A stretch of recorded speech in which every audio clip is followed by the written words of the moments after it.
Hey, we're live. I want to welcome Shay from Blissful Divination. And if you have not gone and checked out her readings, please go and subscribe and like. And I don't think I've ever asked you to like and share here, but do that for both of us. We would certainly appreciate it. Welcome to the Venus Revolution Presents Petty Party. Well, you'll have a series of opinionated women, me being probably the most opinionated, organic conversation about whatever is going on currently, what's trending, what people are talking about. I'm going to set things up and Shay's going to read. I'm a baby at this on the fringes of the tarot community. I'm a voyeur. I like to watch. I'm better at watching than I am at doing. But I'm getting some help and learning some things. So I can do two cards and see what they tell to me if I feel the urge to do so. We have a little housekeeping, of course, and that is this is for entertainment only. My opinions are my own. People don't have to agree. I'm a bit much on a whole lot of things. I'm a bit much, so I don't expect everybody to like it all the time, or at all in some cases. But my friend Shay said, we're in your house. So, you're in my house. So my rules, which means there pretty much aren't any rules. This is where you can come and vent, and we can just talk about things. This may be more of a conversation, cards, just some fun, because I don't know y'all, but I feel like we still playing I've never played Warcraft, but it feels some days like we're still in the war. Everything's a fight. Happy Easter to all of you who celebrated. Happy spring, happy Passover. My church celebrates Resurrection Sunday. I don't ever approach anything from a religious standpoint as much as a spiritual point. And for me, it feels as if with spring, all things are new. At least you feel all things are new. The sunshine will give you, oh, here she is. Hold on for a minute. Hello, everybody. Yes, please. I'm going to. Who's in the chat? Yeah. Let's see. We got. Manti is here. And hi. And we have Connie. Hi, Connie. Let's see who else. Hi, Grand Mayor D. I saw what you called me. I'm just leaving her house. You're supposed to be in the. We're live now, and you're supposed to be here with us live. But okay, let's go. I mean through the StreamYard link, not through the phone. I sent you a link to click on, and if you're using your GPS, you might not be able to. My GPS is in my car. I can do it on my phone. All right, go to your text messages, and you'll see a link. Okay, hang on a second though. Just 1 second, because I'm gonna turn my GPS off. It's gonna go because I know where I am now. I'm just getting on the 405. So I hope everybody is having a good weekend. Yeah. Is this a long weekend for you guys? Like, do you guys celebrate Easter? I sent you a link. It said, because like here we had off Friday for Good Friday, and then Easter Monday. Yeah, I'm just going on, and if you have to run, it's okay, because I thought I'd have you on because I want to talk a bit about the relationship, music, and the music as we know it, and the music right up to Call Me By Their Name. Just something. You got the right person. I told you. Sure. What do you need to talk about? Yeah, so click on the link, and I'll put you'll be backstage, and I will, once you click that link, that's all you have to do, I think, to get in the room. I understand, I know how to do that, but I'm asking, 25 minutes? Sure. 20. Sure. I'm trying to get home. Okay. Yeah, and I'll click on, but it's gonna take me about 20 to 25 minutes to get home. Got it, baby. All right. Know your worth, Connie. Bye-bye. Talk to you then. Know your worth.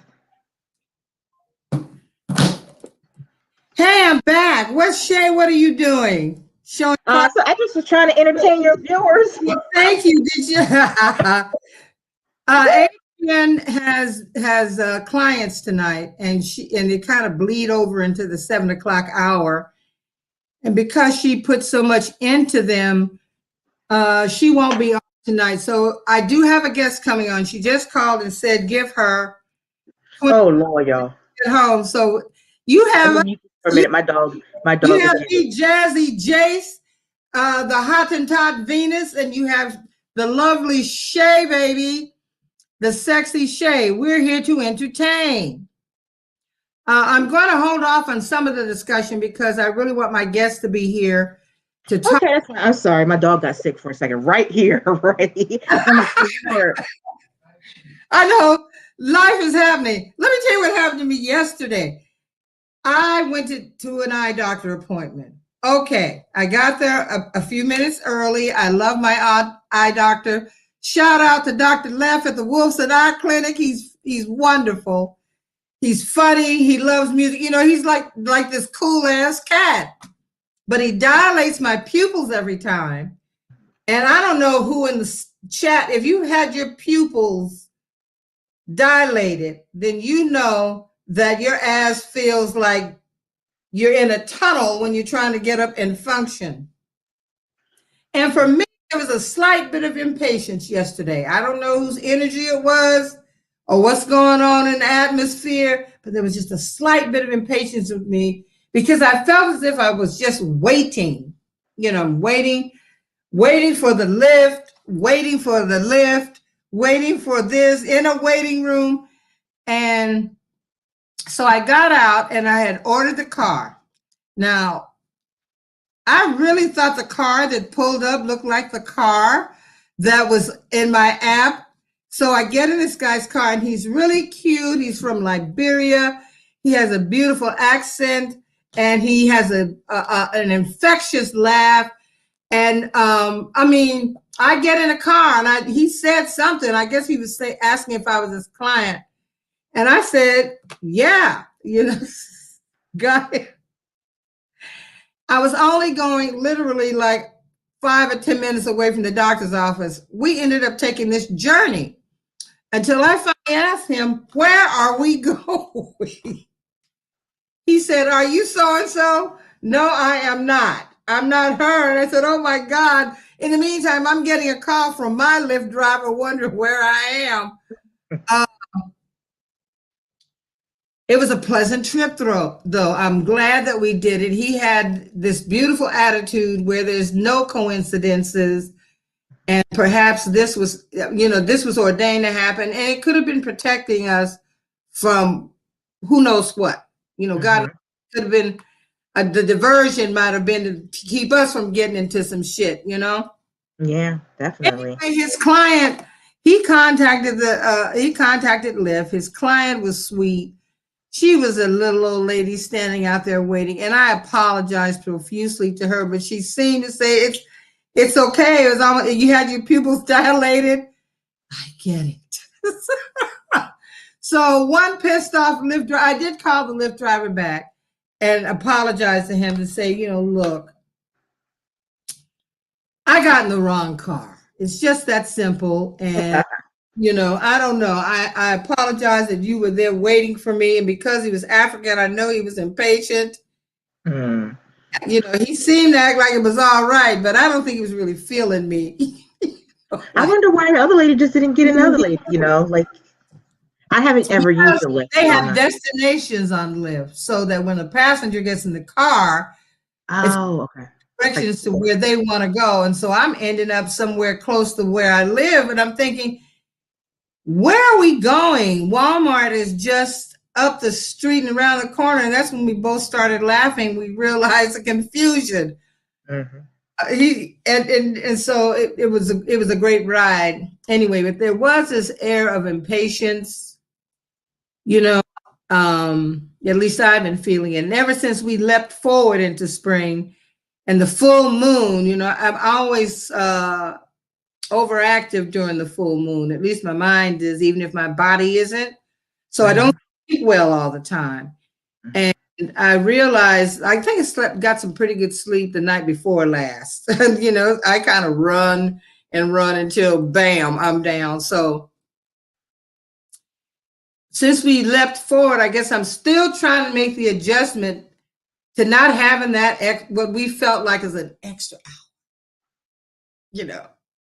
And we go mess them up and say, you know, time is illusion anyway. So did we lose anything? Really, you know, right. It really is. It's just all of this shit is an illusion, as quiet as it's kept. Well, we have so many wonderful and exciting things to talk about. I mean, it feels as if 45 ushered in some kind of vibration. Excuse me, I got hay fever, and I'm so happy that I did get my eye drops so I could wear makeup. But I still have to get the Zyrtec. I forgot. See, that was the other thing. I went to Walmart, and now they've taken out all the customer lanes. You know how you used to line up and talk to a cashier. Now it's all self-checkout, and it's chaos. People were pissed, and one lady came out and said, "Fuck them. If this, how dare they do this and say that nobody lost their jobs? Bullshit." That's total bullshit. Fuck them. If this is the way it's gonna be, I mean, she said, "This is the way it's gonna be from now on. I'm never coming back to work. Fuck Walmart." You know, this little genteel looking white lady. She just, that's me every time I go to Walmart. I mean, me too. It's still chaotic. If you don't have one meltdown in Walmart, are you really a diehard Walmart shopper? Are you? And then there was a guy having, there were a couple of people that were having meltdowns. You know, it was. I cannot mess with Walmart. I go in there. I tell you, I can't. The Waltons cannot have any more of my Kizash.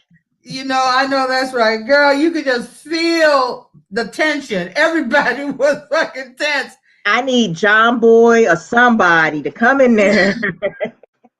I couldn't wait to get out of there. I could not wait to get out of there because I didn't protect myself well enough for all of that, you know. You right, Mickey, because I'm telling you, I'm like, if you don't go in a Walmart with a shield, a spear, a face mask, some shoulder pads, ready to fight, because you don't know what you're going to see, and there's Mortal Kombat in there. Yes, you know. Oh, thank you, Impish Artist. You say my smiles make this quarantine old lady's day. Yeah, she was pretty hot. I hope so anyway. But we'll just engage in a chat, something that I've never done before and something I'm going to try to do. Thank you, Teresa Balthazar, reminding people to like and share and subscribe. I really appreciate it. Thank you, darling. So that was my yesterday's story. And then I get home and realize that I can't find 2 bags. Now, I know when I got in this boy's lift that I had my tomatoes in my handbag because I can't stand bruised tomatoes. I'm real ticky about that. And baggers these days don't know how to bag anything. They'll put a heavy a tray of meat on top of your tomatoes. I mean, they're just throwing things in the bag. Anyway, I remember taking 2 of them and slinging them over that cup holder that's in the center of the seat. I put 2 bags there. And when he left, I realized that I didn't have the 2 bags. One had my vitamins, you know, and vitamins, the good ones, are not inexpensive. So I reached out to him. He said that he didn't see anything and that the only ride he had was a guy who was in the car and he left empty-handed. So I don't know if I had a temporary memory lapse. I don't know what it is, but I think my shit, they opened them, said, on the shelf at Walmart, girl. Right, they say, "Oh, this is some good shit here. I think I'll keep it." You know, she whether or not she left it in my seat. You know, anyway. You know what, you guys? Sometimes I kind of, when things happen, it's hard to do. But sometimes I think, you know what? It's it's for the best. It wasn't meant to be, you know, the way that I deal with things like that is like, at the time, it's because I don't like wasting money either. You know what I'm saying? I do not like to waste money. I had to keep from self-flagellation. I was that distressed, like, oh my, go ahead. Yeah, because the biggest thing is I'm trying so hard right now to cultivate being in the moment, and things are as they should be. Things are as they should be, you know, because the energy is so crazy of what's going on right now. You know what I mean? Like, it's so easy to get sucked in, and I get sucked in quite often. You know, it's like a vortex, right? Yeah. And if you swim too far in, you're going to get sucked in and pulled into the center. And so I try to stay on the fringes of this energy and try to ride it like that. But sometimes I make a misstep and I get sucked in and get in my feelings and get into this flesh, girl. But for most part, I try to stay above that and tell myself, because I am the overthinker of the world, right? I hold that prize. I will fight you. There can be only one. Yes. But yeah, like I do that, and I'll be up in here feeling bad about myself, or what, I can't believe I did that. I can't believe I did that. Like, and missing the opportunity, whatever it may be, or seeing the bright side. So then I just used to telling myself, well, you know, somebody might have needed it more than me. I just try to deal with that. If not, so it doesn't send me into that negative. I'll beat myself up for 2 weeks. I mean, really, thank you so much, because I was going through that yesterday, because I searched and I searched and I, you know, you rewind the tape and you're trying to remember, like, did I do, you know, so thank you so much for that, because I was actually depressed about it. I was depressed about it because I thought, I checked the area. I know I didn't leave any bags in Walmart. And if someone finds value or gets them and needs them, maybe it's something that they've needed and haven't been able to purchase, you know? So yeah, I thank you so much for that, because I have been, for the most part, a very optimistic person. I just could keep it rolling, you know, and I've had some real disappointments. Like everybody has real disappointments, heartaches.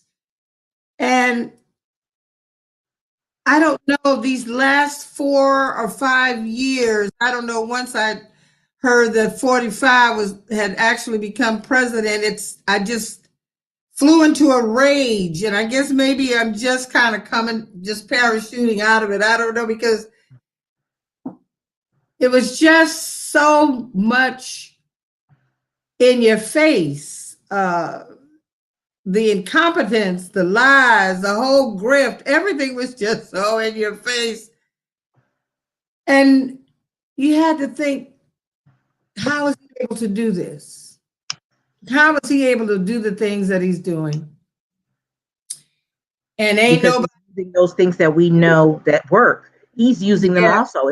That knowledge is not just restricted to anyone, because the universe doesn't recognize the good or the evil. It just is. You know what I mean? And what is out of balance will eventually come back into balance. Yeah. And so you don't need to push yourself, you know, to be angry about it. That's just the way life is. It's up, down, peaks and valleys. You know what I mean? Yeah. Well, that was smashed me up in the air a little too fast. You know, it was a quick ascent. And yeah, I realized about 2.5 years in that I had to just stop it. You know, I had to make it funny. I had to kind of channel that anger into whatever it was that I was feeling. Some of it, I think, too, is just thinking we're not safe. I mean, if we ever thought we were safe, I just didn't feel safe with him at the helm. But anyway, I just want to get on some topics here. I think, I don't know, everybody will probably be reading on all of these things, but I'm just gonna pull. You haven't read on them, so there you go. Yeah, I did read them and watch them. You read on them? Oh yeah, I mean, I I try to get myself a little prepared before I come on. All right, we can start with Governor Brian Kemp. When I look at this man, I see an old slave master, like a real cruel one too. You know, he just cussed people out. He was a nasty character all around, to his wife, to his kids, to his slaves. He just gives me that kind of vibe. And so now, since they have voted in the Voting Rights Act here, which so many people are talking about and so many folks are coming up against, he made a short little video a few days ago and said that he was offended that anybody thought it was racist. Then he's come on and said something to the effect, he made a comment about cancel culture. If you do something that people don't like, the people just cancel them out. And it's like, you're canceling out millions of voters. That's canceling. But I really would like to know how is he faring, because the MLB just pulled out their All-Stars game or whatever big ass game they were having here. Said, we're not coming to Georgia because that's an unfair voting bill. Now, mind you, some of the corporations like Coca-Cola and Delta and some others were the ones that helped frame the law. Mm-hmm. But got put on Front Street. You can't be trotting out your resident Negro talking about your diversity programs and shit. And then they to their credit, they have come out and said, we won't stand for this. Mm-hmm. Like they didn't know what was going on before it was passed, Mm-hmm. Stop with me when we know. But Black folks said, okay, then if we can't vote, then we don't need to use your services to fly. We don't have to drink your beverage. And people in Atlanta love some Coke. You are pressed to find a Pepsi product. And I happen to like Pepsi products, not Coca-Cola ones. So let's see how he's going these days. I did have an order to these, but we'll just talk about him now. I'm attempting to be very nice tonight, so I don't call them names, but he is truly a nasty piece of work. And he's up for re-election next year. And when I was phone banking for him after the elections, there was a whole bunch of Georgians pissed off with him and Raffensperger. I mean, some of the violence and the anger and the nonsense that I was subjected to, and of course I'm on the phones. Oh, it was awful. Hate, vile shit. So they said, many of them said, I'll never vote for him again. As a matter of fact, most of them did. They ain't vote for none of them. And now they're trying to blame Mother Stacey Abrams because the Braves, the game isn't coming here. And baseball is a big deal in this town. So, yeah, it's a big deal. They built this beautiful stadium. It used to be in the heart of Atlanta in the African Americans neighborhood. And the people complained, talking about they felt uncomfortable coming there. So they moved it out to Cobb County, big, beautiful stadium. So what used to be revenue for the African Americans neighborhood is just not, it was moved to Cobb County, which was all white and very red until our most recent elections. And so Kemp's running for office next year. And I'm just wondering how he's going to do. First of all, let's ask, is he feeling how's he feeling about the heat he's catching? All right, how's he feeling about the heat he's catching? Yeah, how you feeling, Bri? Because we ain't feeling your ass. And I feel like he drinks and does some drugs and shit, that he's more nervous than he wants to put on. He's really insecure, but he still has that spirit of the old white Southern slave master who had a black chick on the side and didn't want nobody to know, and just smarmy. Uh-huh. Well, I feel like he's driven. He's very driven. Uh-oh. So he's very, here we go. He's very driven, and this is called driving forces. Now is the time. I feel like he feels like now is the time to make his move. So he's doing everything that he can try to do because it's his time to make a move. He feels like this is the correct time for that. He's trying to have that balance between having his agenda be known, his public persona versus his true agenda persona. And it's not easy, but the way he feels it, life's a beach. Yes, yes. So Feels like he's life. really not. You don't think he's? I just think he might be more concerned, and he's letting on, but he got to stand up and fight. Yeah, and he's wishing. He's got. He's making a big. This is kind of like laying it all on the line. I did a reading a little bit shortly ago about this, and at that time, his energy was if the Republicans. What came through was if he doesn't secure this win, his career is over. So. Yeah. I have the Hierophant, and I know that that's an authority figure. That's like the Pope. That's like somebody, government. That's somebody with a whole lot of power. And I think he's feeling like he's got a whole lot of power. I really do. He doesn't know yet that he doesn't, but I think he's feeling pretty.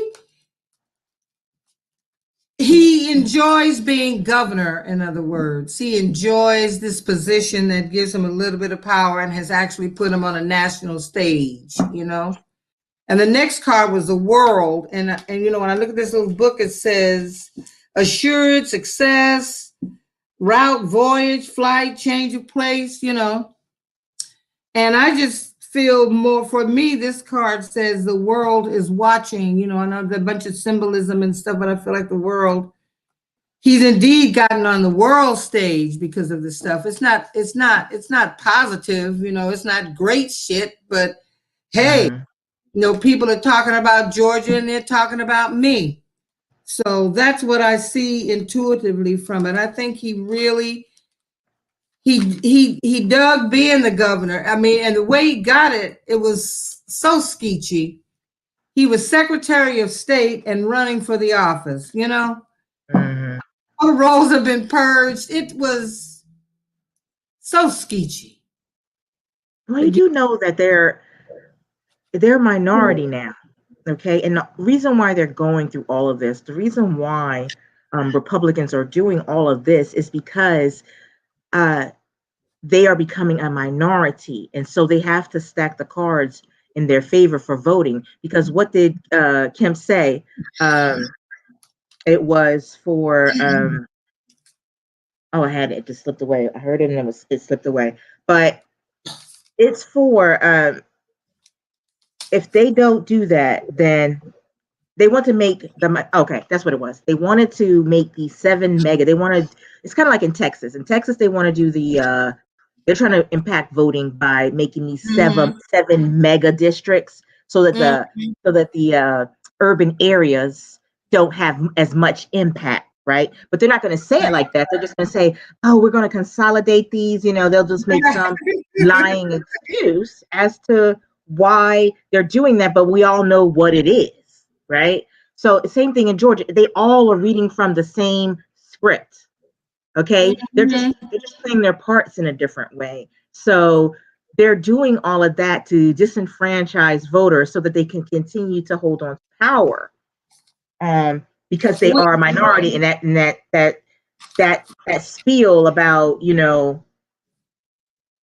all of this stuff about race and all of that, it's going to play itself out soon, because then it's going to be minority, and that's what all of this is about. All of it. Well, I don't know about anybody else, but the country was founded by old white men, and there's been old white man rule, and I'm just about ready for they dry asses to get on up out of there and let some young and fresh and energetic and progressive ideas come through, because young people these days are very articulate. They ain't playing, and they're concerned. I remember David Hogue from Parkland saying that y'all's asses ain't gonna live forever.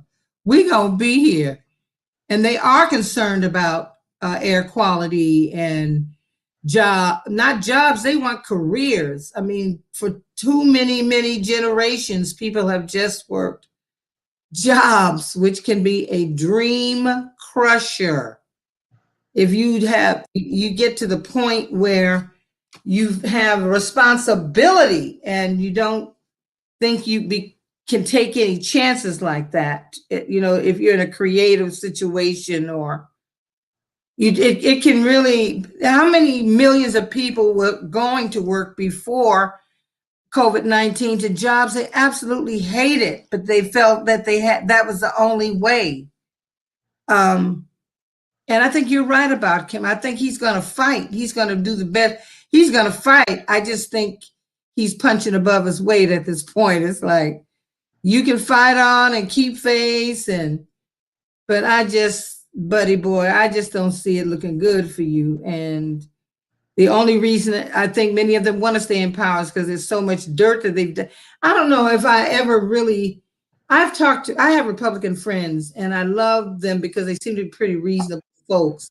They're not up. They don't understand what just happened. It's almost like they released some kind of gas in the Republican quarters, and they've all lost their minds. It's like they've all become pod people or something. The body that you can't get them. But I don't think he's going to. It'll be an interesting fight, whomever challenges him. And of course, people here are waiting for Stacey to get back out here and challenge. Stacey tired. We need more Stacey's. Yes, we do. She's the mother of voter suppression, eradication. She's like Buffy the Vampire Slayer. But I don't think that she originally set out to do, I don't think that she was she knew, right? I feel like with her energy, she needed a moment. She's regrouping because they're coming for her. They are out. I am pretty sure they are messing with her. Oh, I know they are. She did come out and make a statement because they're blaming her for Georgia losing money. See, it's Republicans, these white men who signed that law underneath a portrait of a plantation, are blaming her for money leaving the state.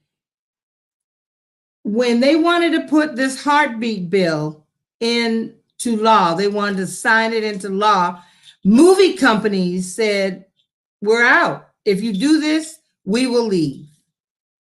And they lost. That would have meant hundreds of thousands of jobs lost, not the ones who are wanting to be actors and that sort of thing. But you got cameramen, light men, venue space. I mean,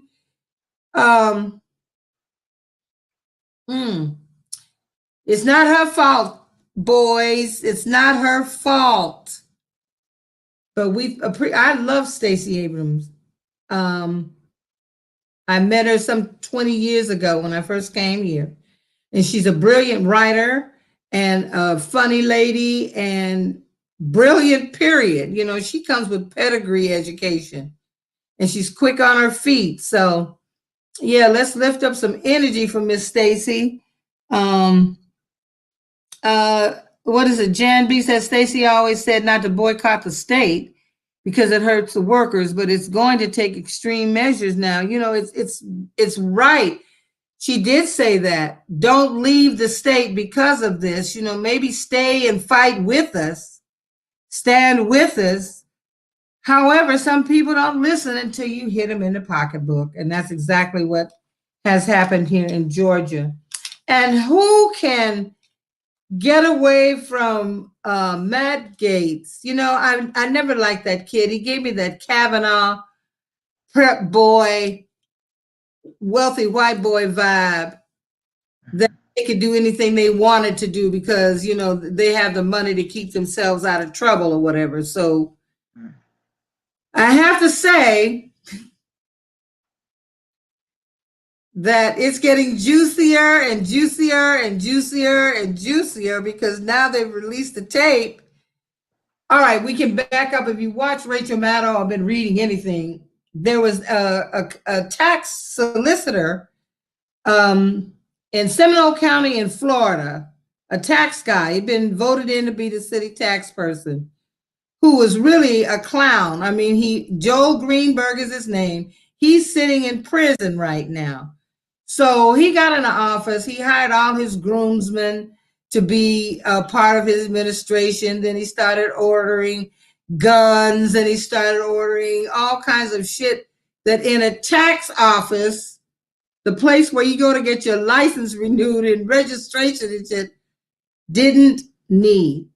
But also, it seems that Greenberg had another passion because the sex trafficking charges come from him liking or having had dealings with girls from 14 to 17. His ass is in a whole lot of hot water. Now we can fast forward to today, and then they've released a tape where Matt Gaetz and Joel Greenberg are calling this young representative in Florida who's a Democrat, and they're kind of soliciting her or catfishing her or trying to get with her. But in the Cash Apps, they said that they paid, it was for hotels and this and that and the third. Text messages are coming out where the girls are saying, yeah, I was hanging out with him and I did them for money. So the main character is a 17-year-old that he was dealing with and that has had both of them. So it's really juicy and salacious and for a guy who's been as absolutely vile as Matt Gaetz or Gates or whatever he is, Matt, it's just such lovely comeuppance. It really is. It's difficult to say, he's been a very vile human being. So first I want to see if Joe Greenberg, who is facing 33 federal counts. Okay. I want to know if he is thinking about telling about his relationship between he and Gates, because he was with him at the White House. He endorsed him to run for something else. And they've been pals in this ring where people are allegedly taking ecstasy and having a ball, having a T.I. and Chinese sex thing going on. They're frolicking and licking and sucking. Yeah. So I'm wondering, with all of this man being faced with all kinds of charges, but the most serious one certainly has to be trafficking, if he's going to flip on Gates to save his ass, to get a reduced sentence, because he's going to be in jail. There's just no doubt in my mind that he isn't. I'm wondering if Joel Greenberg is going to tell. I wish I knew how to flutter the cards. I fluttered them one time before. Like flutter, what do you mean? Like shuffle? Shuffle, yeah. Flutter shuffle. I have this thing about them being all bent up and carrying on, but because my African cards, African Queen, oh my God, they're so pretty. I just like to lay them out and look at them because everything is so beautiful. Beautiful black. I think Elle is probably still on the road. She called from the road saying she needed to get home and she would join us, because I want to from here to some lighter stuff. I want to move here to some pop stuff. Because the world, you got to keep a smile on your face. You know, you just do. You just do. Okay, Joe Greenberg. Is he going to flip on Matt Gates to save his ass?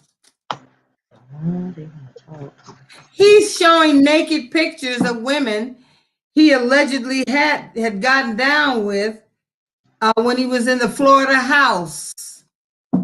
Now he's had, you know, Matt Gates has had a record. He got a mug shot and shit, DUI. So he's a party. Yeah, he's a party boy. We know he's a party boy. Ain't no denying that he is a party boy.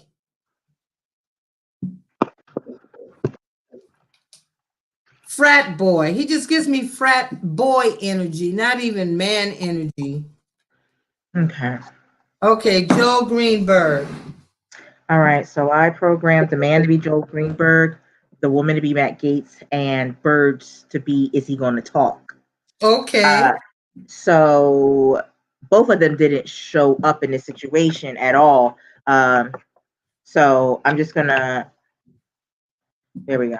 Okay.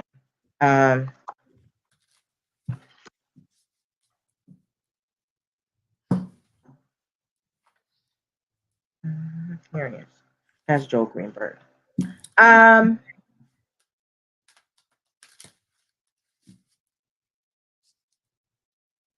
No.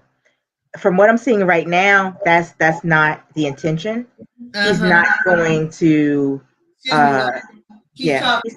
he's not going to flip on him, right? Like right now, that's not, he's far from that. He hasn't reached a situation or the end of this energy cycle where he feels as though to save himself, that's what's going to happen.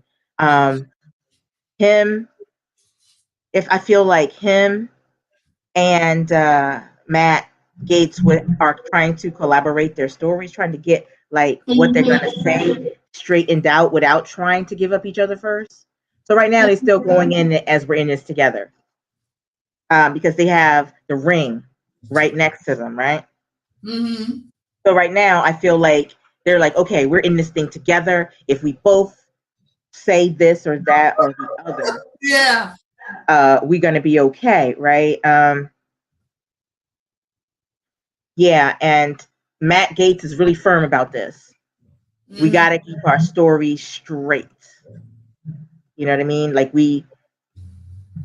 that's the energy I'm getting. Like we need to corroborate our stories.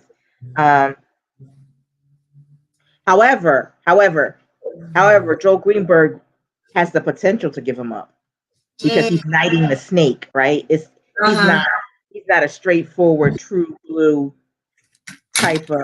He love to be shady. So if it comes to shove, you know what I mean? If push comes to shove, he's gonna give him up. But right now, there's no need. He doesn't feel the need to do that.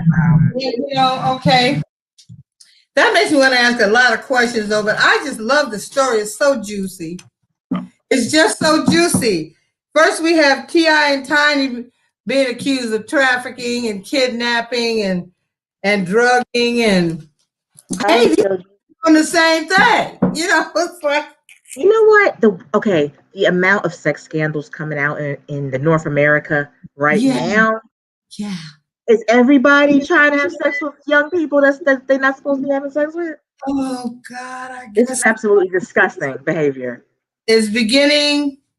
You know, it is. I hadn't even thought of it. There are a lot of. What are y'all thinking in the chat? Let's read some of from the chat here. What are your thoughts about all of these sex, drugs, and rock and roll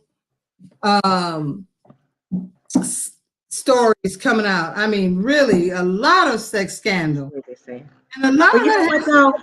This leads back. It's like they're saying to me, Epstein had a whole lot of dealings with a whole lot of people. Yeah. And the reason why that case went nowhere, I feel, is because he knew too much. He had to go. If the number of sex scandals, the sheer number of it coming to light, can you imagine? And And if you're in this kind of business and you're doing this kind of thing, wouldn't it? TV teaches you got to be smart about this, right? He should have had envelopes all over the world with lists. If something happened to me, You know what I'm saying? I'm mailing all this to, that kind of thing.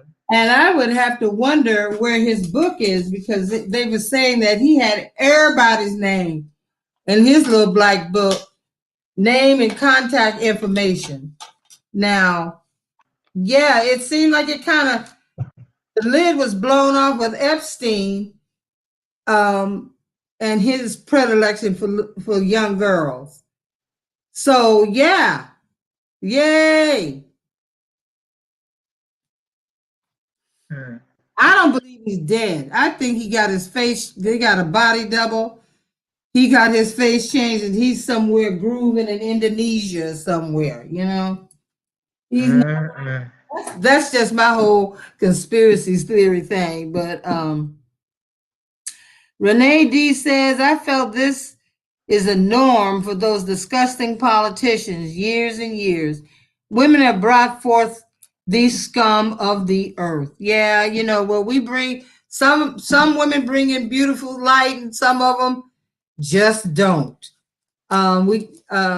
Yeah, Connie, it's an epidemic also with the indigenous women turning up missing, and it's like nobody's talking about it. You ever noticed that? Like, you got nobody mentions it. Women.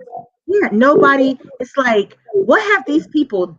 Is it just because they say this land is our land? Is that why everyone hates them? I watch those films from Canada. I watch a lot of Canadian TV. The Fifth Estate, is that y'all? Is that Canadian? Yes. The Fifth Estate, SBS. I watch a lot of Canadian television, and I just saw this heart-wrenching one about indigenous women going missing and the seemingly uncaring or whatever it is. It's not. It just feels like throwaway lives. Like certain women have throwaway lives, and they're unfortunately always women of color. I don't know what's going on with that. And nobody is talking about it. It doesn't seem to be a top story, a story, and it's a story that matters, but they're treating them like, the way that they get treated is like so, like beating up the women, that they take into custody, or like that. There was another, I saw a news thing when they were doing that. Mm-hmm. I don't get it. Like when I came up to Canada, many moons ago, I was just like, this is a thing? I thought y'all gave out a national apology or something. Like when you apologize, like not do stuff no more. You lied. You mean you didn't keep your word? I'm confused, right? Like I did not know. Like I thought when Black people were coming up that, I don't know, for me, just that we've been so entwined with the Native community for so long. Yeah. I thought that we all were coming up. I was like, okay, they getting an apology, Black lives are starting to matter, and I'm thinking we're all doing good. And next thing I know, indigenous women are like turning up missing like monthly. I'm just like, and they ain't got no drinking water. No running water. I grew up amongst Paiute. They had a reservation not far out, and I went to visit, and I left my friend's house and I cried because I could not believe how these people were living on the reserve. I could not believe it. No running water. I think in North Dakota somewhere, that stupid bitch governor is not she's just, they wanted the tribe up there wanted to close their borders too.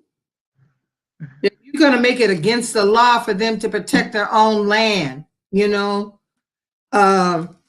or try to fuck with them for them wanting to do that.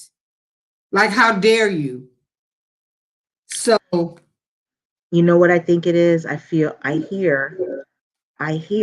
being said that it's because they dare to say is our land. That's the problem that they have.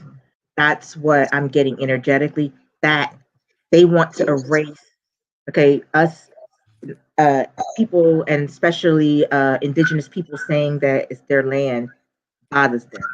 They don't like that, and so they feel like if they can grind them down, stamp them out, um, then who's going to be there to say that this is not their land, right? Yeah. So Yeah. that's, and they don't have any respect. Still to this day, they think because they're out, on their reservations, they're out where they live, and they think that nobody's paying attention. Sadly, a lot of people are not paying attention, but I need to probably read on that and find out what's the energy and when it's going to change and what is it going to take to change, because I'm curious to know, because this is some crazy, like this is It crazy is. to me. To me, it feels to me too that, and this may sound a little strange, this country has spilled a lot of blood from the indigenous people. This country has blood on its hands right here, let alone what might be worldwide because of some of our actions and deeds. And that they wrote a sacred piece of paper talking about what this country is supposed to represent and how it's supposed to treat its citizens. And they have not done that. And this feels to me like the warriors, the Geronimos, the fabulous warriors, baby, the Indian warriors are coming back and they're putting it in their face. It is our land. You broke treaties. You lied to us. You gave us disease. And so it's like the rumblings of the earth. When Billie Holiday talks about strange fruit, the soil remembers who and what blood has been spilled on it. Before we go any further, this is for entertainment purposes only. We're voicing our own opinions. Sometimes we're very entertaining. Sometimes we have a little serious moment. But this topic is near and dear to me.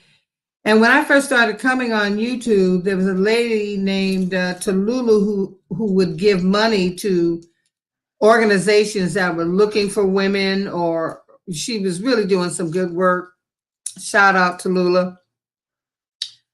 And it'd be nice to be able to, for me to be able to do that as well.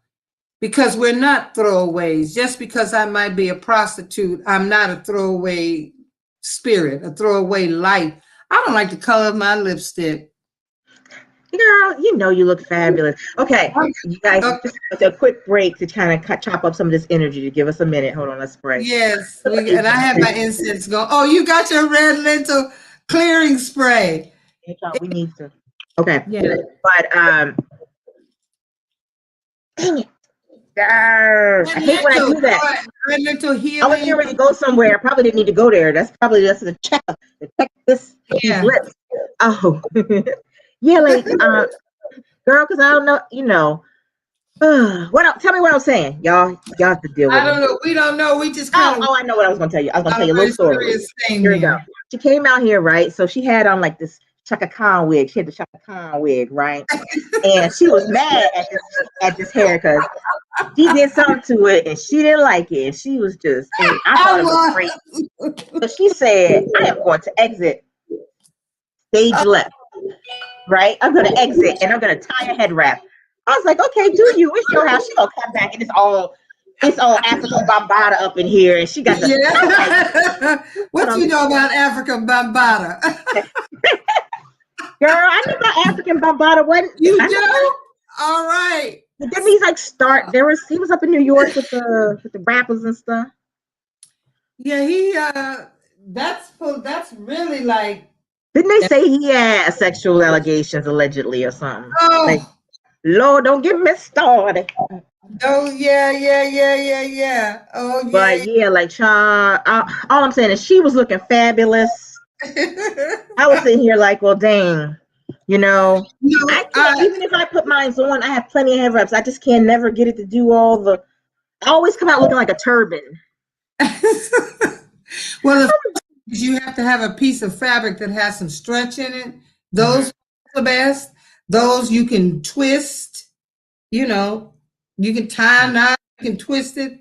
So I have some wraps that are kind of stiff, and you got to break those girls in because they're hard to deal with when you can't really twist it. I think they have some kind of wax. Some African gay fabric has some kind of wax on it or something to keep it Yeah.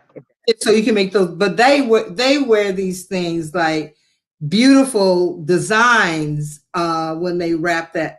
You know what you can wrap That's it. an actual profession, just like kimono tiers. People who tie kimonos. You have the people that come and try to tie their gele. What is it? Gele? I forget Gele. They Yeah. they tie them. They come in and they fold them. And they just do everybody. And I'm just like, that's a job, to Yes. be with those. That's a cool job, Yes. Um. And I think we were talking about Joel Greenberg anyway. I'm trying to get myself Oh, back. my bad. Oh, I'm sorry. Thank you for telling me. Yeah, she's telling my whole backstory, okay? Because I was not happy. Oh, I was unhappy. So Those cute girls that always be like, "Oh, this don't look good." You be looking at them like, "Stop it, shut up. stop." I'm not saying it to get attaboys. I'm saying it because it's a new color. It's more to match the color of this shirt, and it just ain't popping for me right I now. like it. You like it? Yeah, I Well, like it. maybe it's the light. Can I adjust your chat real quick? Yeah, let's check the Just chat. a final note before we move on about y'all see I got earrings on, but anyway. So now I'm gonna be trying stuff. I got me some big old earrings, so I'm gonna do that. But okay, according to my family history, I was told while I was growing up many times that we were native, right? So my whole life was spent thinking that I had indigenous blood, get the DNA test, and I don't. So I was trying to tell. Oh, how disappointing! Were you Child, disappointed? he was a white. My great grandfather was a white one-armed barber, but they told us that we were growing up that he was an Indian.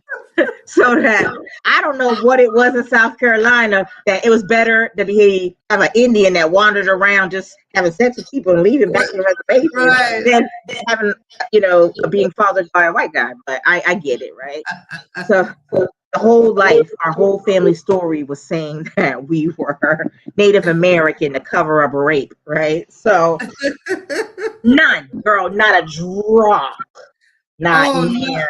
And I have been to reservations and powwows, and here I am repping. Right. Oh my Lord Jesus, it's the lies they tell. But go ahead, girl. That's all I wanted to say was I still feel for these issues because, like I said, up till very recently in my life, I thought I was part of it. But neither here nor there, is still great topics that need to be addressed, and these women need to have voices. But okay, Yes. back to Joe Greenberg. Joe Greenberg.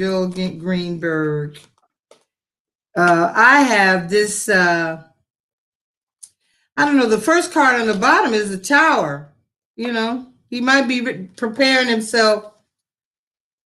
While we were talking, I had the Four of Swords, and he was in repose thinking about some shit because he's got some real shit to think about. He's got some real shit to think about. Do you get to a certain amount of riches and you just don't think right? I don't know. I don't know. He's laying there because he's looking at 33 charges. It's like life.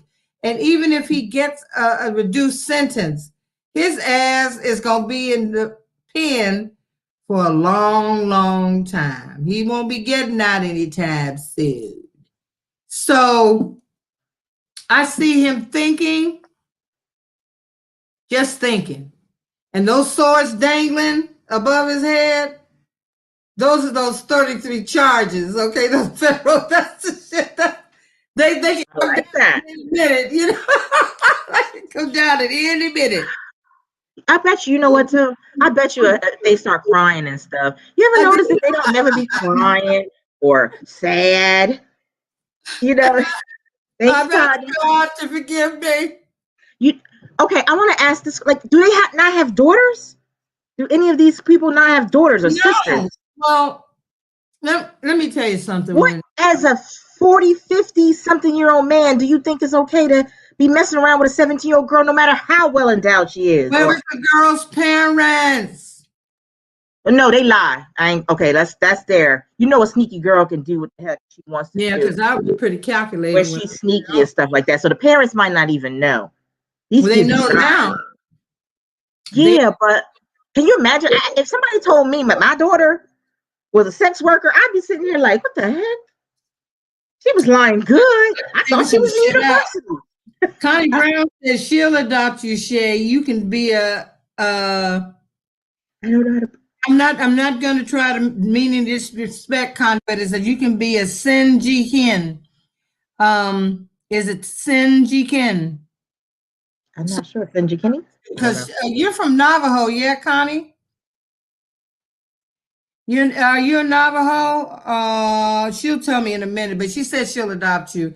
Now, I was told the same thing, that I have Cherokee and etc. I know that I do have white blood because in this state, my name is all over, and they were once slave masters too, and we all, they changed our names. So my grandfather and his side of the family, they were all fair skinned with freckles. When they drank, they got red.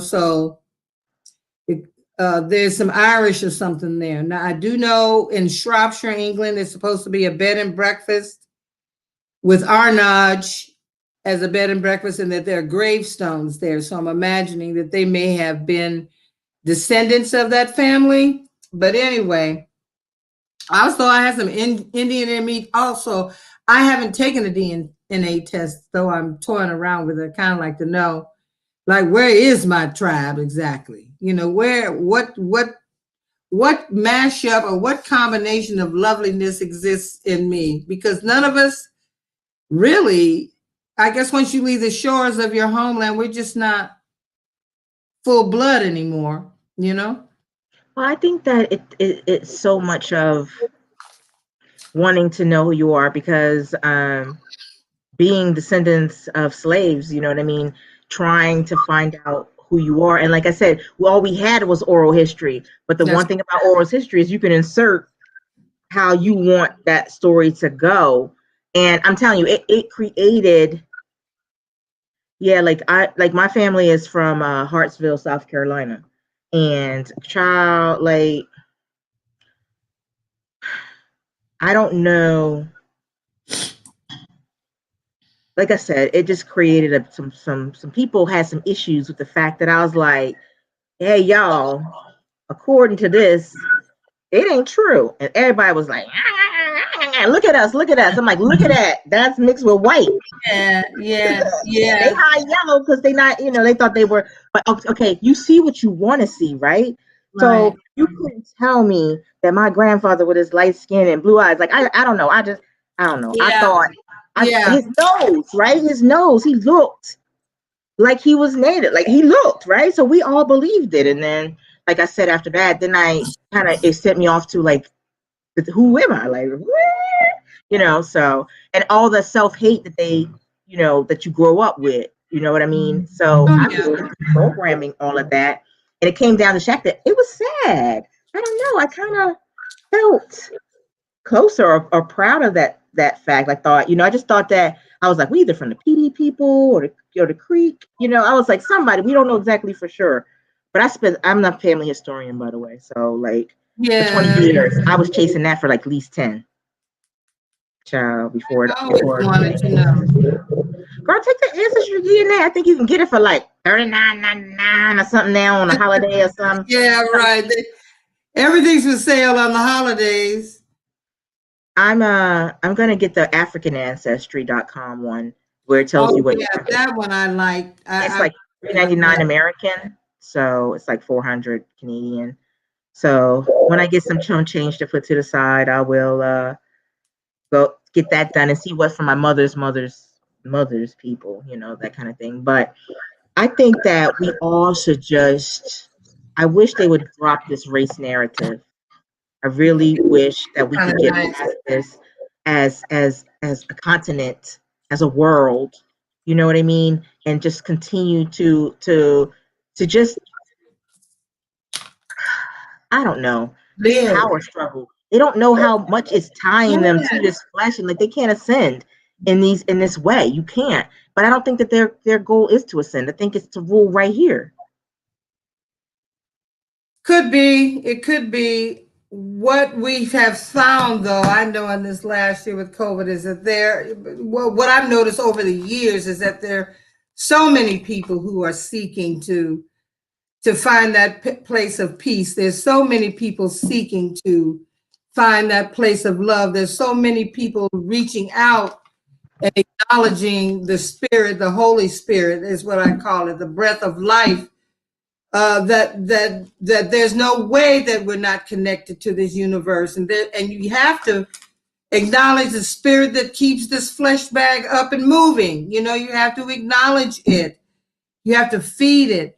And now more than ever, people are talking about keeping a positive mind, because I'm telling you, lockdown has caused some people to go totally crazy.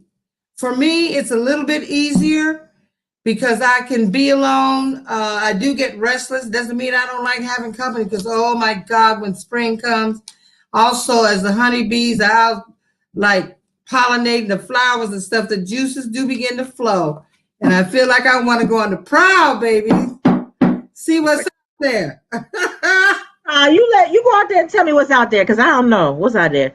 I'm gonna have to tell you, I haven't exactly walked the earth just yet, but trust me, this is the season to be on the prowl. Let's go out and see what's what and who's who and who's doing whom. So I think more now that folks are really working hard to try to keep a place of calm and positivity, because there's really not, if you get into watching the news all the time or reading the newspaper, watching videos, it can kind of throw you off. It can throw you off. I heard a gentleman talking about the addiction that young kids have to social media. And I think it's a brilliant thing. I think it's a wonderful thing. But on the other hand, there are children who really can't handle it. They have people flexing and posing. You got the girl with the banging body, the designer bag. She's got the big house, and she's got the famous husband or not, but they out there flossing and making people who feel as if they don't have these things. Why are you living? Why are you continuing? Why are you alive if you can't live like I live? So yeah, I wanted to tell you that Connie Brown says that the word that I'm sure I mispronounced, she said, that's a honey cup dweller woman. It's my clan. So you've been adopted into I like the whole name, honey cup. Oh, I know, right? Right, that's nice. I know, that sounds sweet.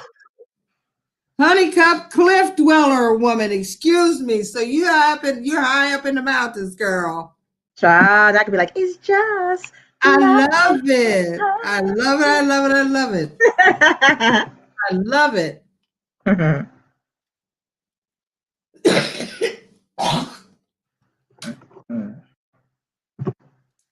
Lord, y'all. So we decided that homeboy is, you think you got trouble. Just imagine being brought up on 33 charges of federal. If you think you have problems, just think about this man lying in the cell, being charged with sex trafficking, and wondering how he's going to get out of it. I'd be willing to bet there's money involved too. Well, that's how they work, right? He's going to do whatever he can. He's gonna threaten, call in favors. That's what they do. Like, yeah, it depends. Here's the thing. It's wrong when you're doing it. You just do. If you have to do subterfuge, if you have to cover your tracks, if you got to do some stuff like that. But it doesn't seem like he was doing that, does it? No, he was pretty out about it. He was like showing naked pictures to people and bragging about the ones he'd had, and I think he was just full of himself. And then he'd made it to the House of Representatives, and he was a Trump supporter, and he is a Trump supporter. He didn't care how stupid he sounded. He was out there just being obnoxious and lying. Trump got all these guys all fired up, thinking they can do whatever. And Trump has, I don't want to even say his name. 45, the former guy, he hasn't said a word in defense, and I think they might be worried that he got Gates. They gonna get us sometime too, because I'm sure he's not the only one. I don't know how many more of these we can stand, right? How many more? How many more scandals before, like, the U.S. president or the prime minister or anybody just be like, enough with y'all pedophiles, enough. That's right, enough. But the cracker nods, or the Q people, as I call them, the circus people, they believe that Trump's mission was to get rid of all the pedophiles because they were the Democrats and they were eating babies and drinking blood. I mean, the most bizarre shit you've ever heard.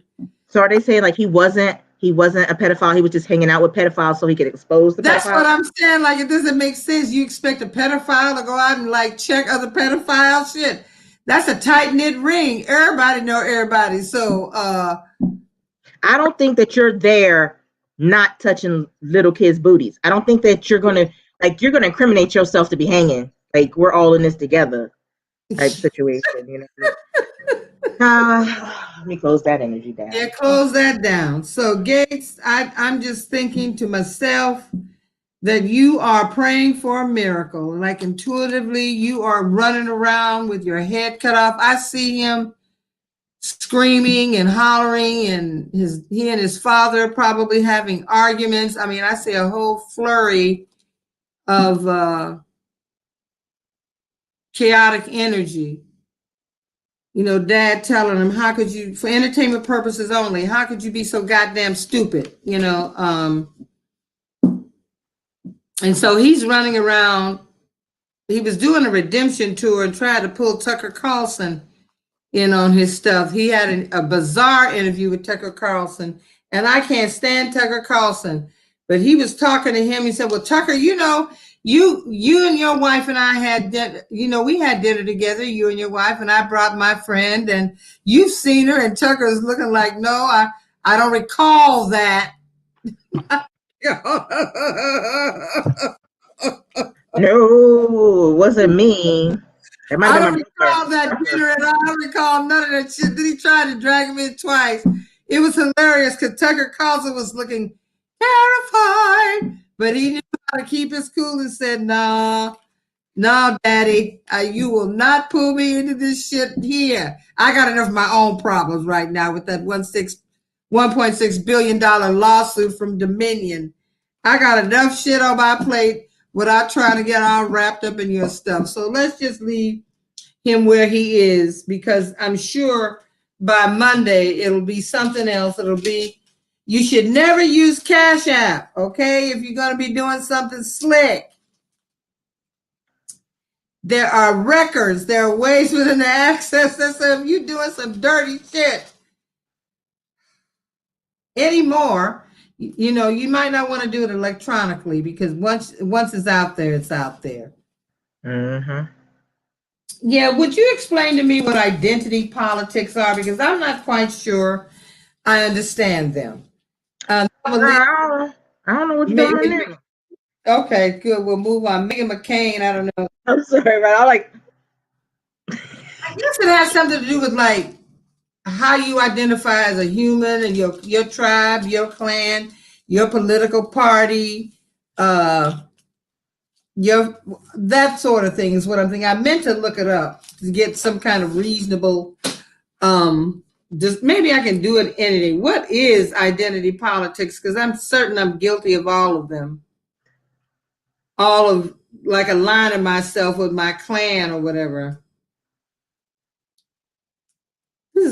Now this girl had better call in soon, otherwise I'm going to be very, very disappointed.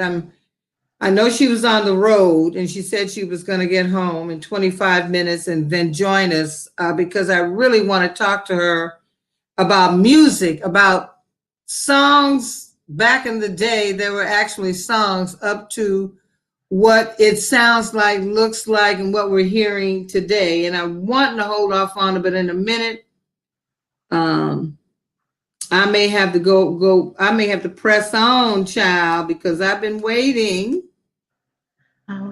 Identity politics. And wasn't cancel culture started by Black people when they began to cancel out artists that they couldn't stand anymore?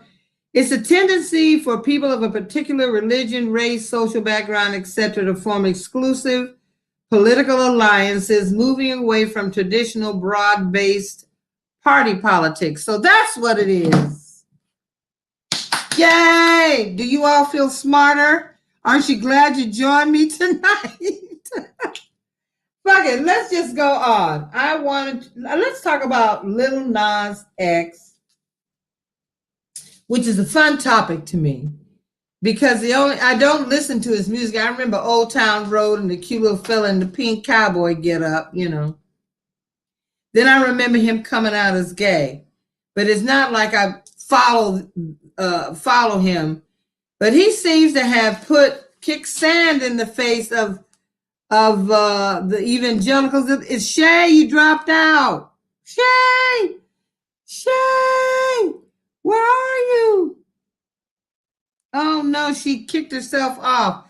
I don't think she meant to. But anyway, he has an album called Call Me Montero, Call Me By Your Name. His name is Montero. And it has everything to do with this Satan shoe, this outfitted sneaker, Nike sneaker, that allegedly has a drop of human blood in the sole. And his video was pretty racy. He's performing in hell.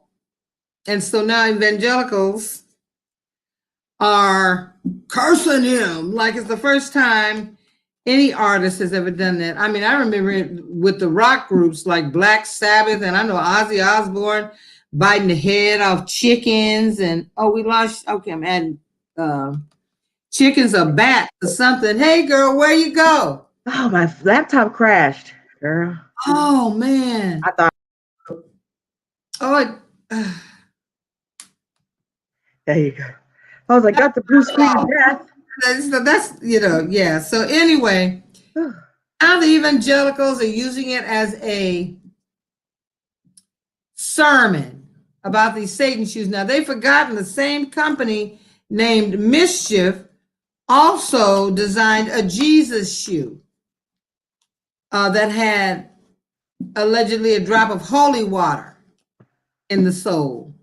So the company that partnered with Little Nas X is called Mischief, and I think they're spelling it something like MSCHF, in all caps. Put out this. Have you seen the video? Who's seen the video? Anybody? Which one? Which video? The Nas X Montero, Call Me By Your Name. Oh, I saw it. In the chat, seen a Lil Nas X video to see what all the hype is about. I don't even know his name. Like, I am so over these guys. Like, why couldn't you even get a little name? Like, why you couldn't call yourself Boo Boo Baby or something? Like everybody Lil somebody, huh? Lil Dookie, Lil Rain, Lil this, Lil that. When you gonna grow up? Lil Bow Wow. Yeah, all the Lils. I wonder too how they choose their names. How do you come up with the names that you do? However, it probably has something to do with their life. Let's see. Your card read, this must be for you. Your card read for me last night at Tara's Apprentice. Is Johnny on? I don't see him on here. Yeah, Johnny's in there. Hey, Johnny, I can't see on this side very well. Hey, baby, thank you for joining us. Yeah, so anyway, now I've been listening to all the sermons and all the people who are casting out devils and demons. Now, I can understand why he did it. It's supposedly he did it because as a gay man, he's been told he's going to go to hell all the time anyway. So he pretty much took that message that he'd been told all his life and decided that he would go to hell and dance and twerk on the devil and do these amazing gymnastics. And I gotta say, I listened to the tune. It's catchy. It's catchy. I didn't think it slapped. It didn't. It's not. It's a catchy little tune, as to me, as goes anybody who's doing hip hop or this kind of music, because they're not singing to me. Okay, just let me make it clear. One note things doesn't. That's not singing to me. You're expressing your poetry, your rhymes through these little one note things with nice beats. So it didn't like make me want to go back and watch it again, but I watched it long enough to say, you know, all right, all righty, son. This album, I'm not feeling it. I'm not feeling it. You're not feeling it? Now, there are two. Not because of that, though. Yeah, there are two schools of thought in the gay community. Some are praising him for doing it and taking his creative license to another place. And some in the gay community is saying that he set us back by poking that bear called the Christians and the evangelicals, you know, kind of strengthening what they think about gay people anyway, that they're all doomed to hell. So there's two schools of thought. If you have an opportunity, you can go to hear a young man named Davion at Conscious TV. He does a great job of breaking things down in the pop world and also in the spiritual world too, because he's versed in a lot of different not religions, but he's studied all kinds of stuff, you know. So he's knowledgeable about that. But he is one of the ones who's saying that he's not real happy with him having done that. There are those who are just saying, I don't do nothing with Satan on it. Now Nike has put what do you call it? A restraint, some kind of an order on them so that they can't move any more shoes. And they're suing the shoe company. They're not suing Nas. They first came out and said, we don't have an agreement with him. When he dropped it on one of the holiest of holy days, Palm Sunday, it was dropped. So, you know, Christian, well, that is blasphemous. It was a PR stunt. I feel like it's probably a PR stunt. But okay, when I watched it, I got vibes from Madonna Like a Prayer. Okay, nobody's got a problem with her shaking her hip bones in there with the black dude. Remember, everybody was all fluttering. Something too. I mean, it was a busy little video. It was black. It had a black guy in it. It had some Catholicism symbology in it, and she was sleeping on a pew. Jesus was black. They had, remember that? They had a field. I do, and nobody said anything about it. Just like, you know, Sharon Osbourne's husband biting the heads of live animals off on stage as part of his act. You're not going to tell me that you didn't watch Madonna, listen to Madonna if you were a certain age and think that her stuff was the shit. Or that if you go back further to those real hard rock bands, I don't even know how to describe the music. It was just loud and obnoxious to me, much of it. But these bands came out with this loud music, and they did some heinous stuff on stage. I mean, can't remember who the artist was. He pulled the stick out and he pissed on the crowd. I mean, what? You know? But if it's, you know what, if it's not okay, like I said, it was a Madonna. Madonna started doing stuff. I'm pretty sure there's somebody before Madonna, but the earliest that I can remember of somebody doing something so scandalous was Madonna, and they hated her. Remember that one where she was like what was it? She had a coffee table book back in the day, and she did. She was going through her sex phase, and remember when Janet Jackson did it? She went with her velvet rope. It's nothing new. It's a rehash. Like, these people are getting all up. My children are watching this. My children. I'm like, you know what? Then you need to stop letting YouTube babysit your children. But okay. Yeah. Lord, oh, stop it. Let me go back. Yeah, I mean, really, that's what it is. It's like my son will never again listen to Old Town Road because so many young children love that song. And it's easy enough to sing. It's only with 3 or 4 notes. It's easy enough to sing. So I'm okay. They can't sell any more shoes. They allegedly had 666 pairs that they were going to put on the market. They've only sold about 2,000 because the shoes are over $1,000. Is it real blood in the shoes for real? For real? How do I know? They could have gone down to the meat market and got some of that red dye or gotten some old cow blood. They let a steak sit in the refrigerator and just take what comes up, the dye that comes out of the meat, and put it in the shoe. We don't know who would give. Well, I won't ask that question because there are people who would give their blood for such a thing. Yeah, man. I'd love to do it, man. So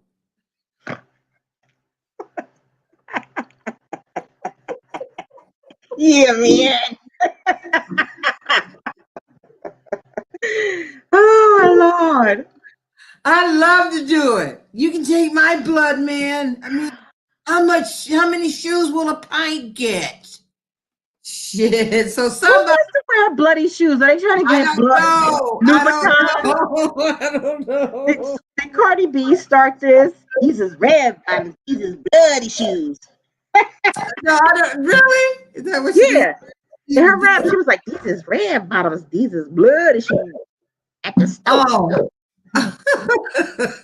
Well, that's what I'm praying this girl gets on so we can talk about it. We can tell about our stories, which I mean, if you talk about a ride or die buddy, I tell you, that would be my friend. Oh, I haven't. Oh gosh, Elle, you're making me quite nervous. Anyway, so questions.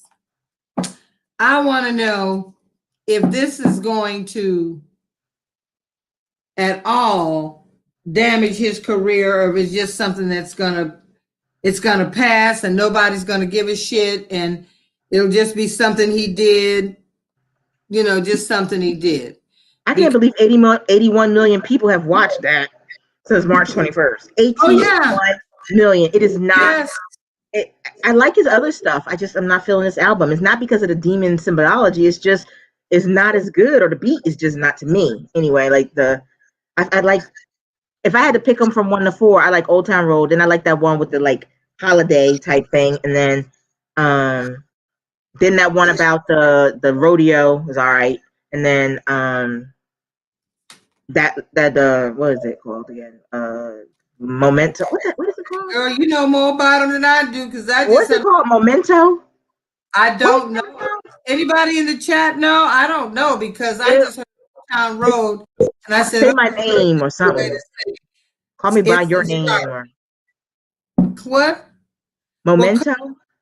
It's his new one is called Montero. Call Me by Your Name.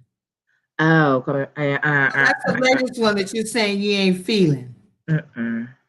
Well, I just know Old Town Road. Okay, that's about as far. I like that one. Kind of like, I like it. My music knowledge of Lil Nas X, and it's cute for what he's doing and instant stardom. All right, so I'm just wondering if this is going to hurt him at all. If it's going to hurt his brand, if it's going to hurt his brand at all. All right, so would this scandal hurt his brand? With this chatter, this finger pointing and damning of him, is this going to hurt his career? Because what you said is what a lot of people are saying. My kids watch him. They love Old Town Road. They can still love Old Town Road.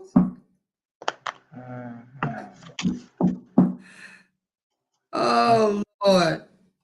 21st century living in pods and getting to know people by like electronically. Which is very difficult to do. It is. It really is. It really is. I really feel a sense. I really connect with Adrian and Johnny, though. They were like the ones that ushered me out here, kind of got me out here. So I have to thank them for that. It is my house. I can tell my stories. It's your house. You can act like you want. Do what you want to do. I want to do, but I'm not going to do anything absurd. Like, I hope this won't gross you all out, but Wait a minute. What you got to gross me out? no, I think maybe I'll save it to the end because yeah, it's pretty gross. It was. I was just doing a search of what people watch on YouTube, and I was just amazed at stupidity that people put on YouTube, and they have millions of followers, millions for doing the most mundane things. There pretends to be eating a plate of you know what shite, and he's got followers. I saw a guy sleep on a live stream, and that's when I knew I had to get out here. I was like, if they're gonna pay this dude to watch him sleep seriously, we got people watching him sleep seriously. That's not even content. That's passive content.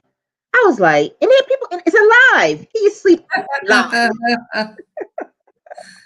Desiree Roboto was saying, what about the people? Okay, what about the people who on TikTok that was playing the WAP during serious lockdown? All Colors and Creed were doing that. I guess they were singing Cardi B's tune and dancing to it. I will say that chick knows how to hit a catchy tune, don't she? Let me tell you, she knows how to do it, and I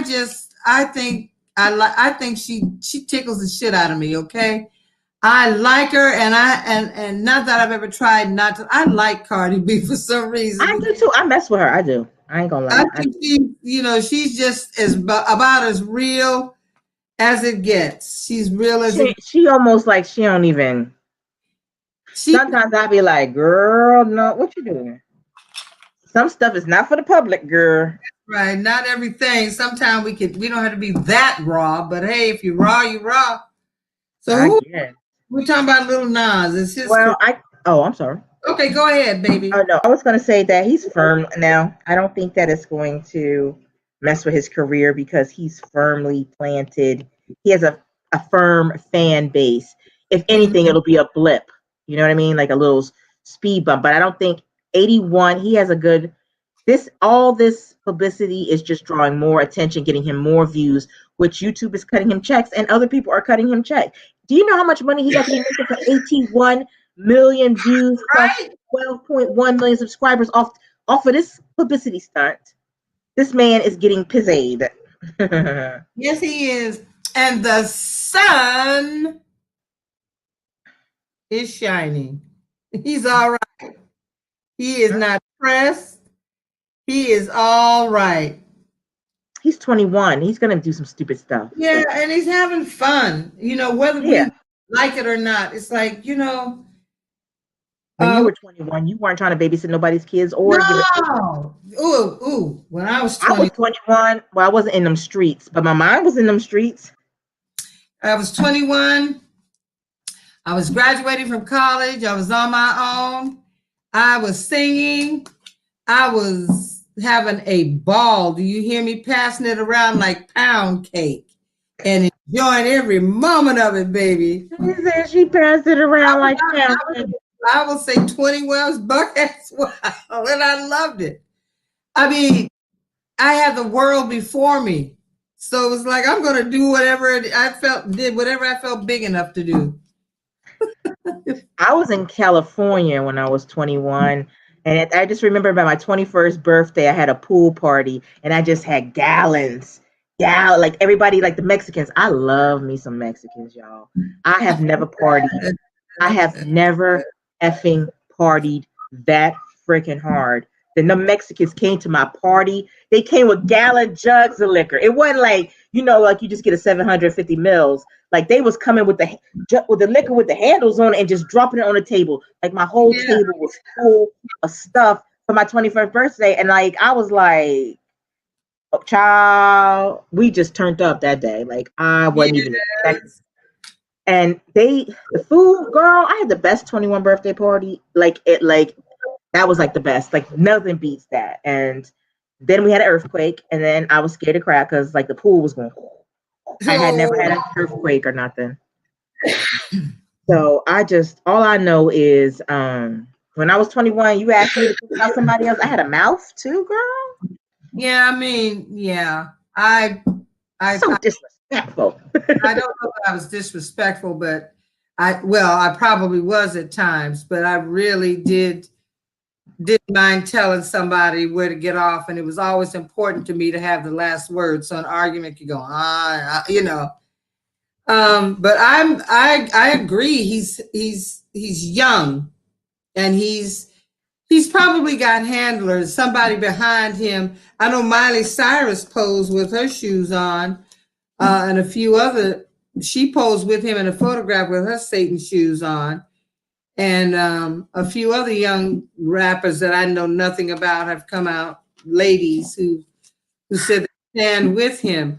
Now there was a time when the right wing Christians were trying to fuck with hip hop. They were trying to get rap and hip hop out because it wasn't Christian music and stuff, and it went as far as the Supreme Court, and some very powerful musicians came in and said, no, you can't censor their music, because if you censor their music, you ought to try to censor mine.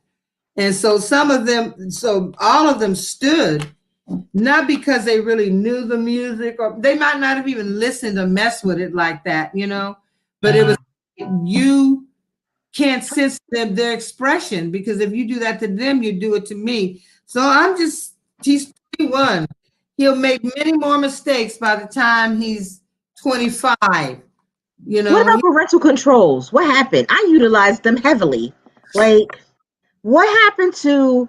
I'm sorry, but I'm going to say this because I did it, and that's what I did. I chose to go with parental controls because I felt that the internet, although a wonderful place, was too much information for a young child.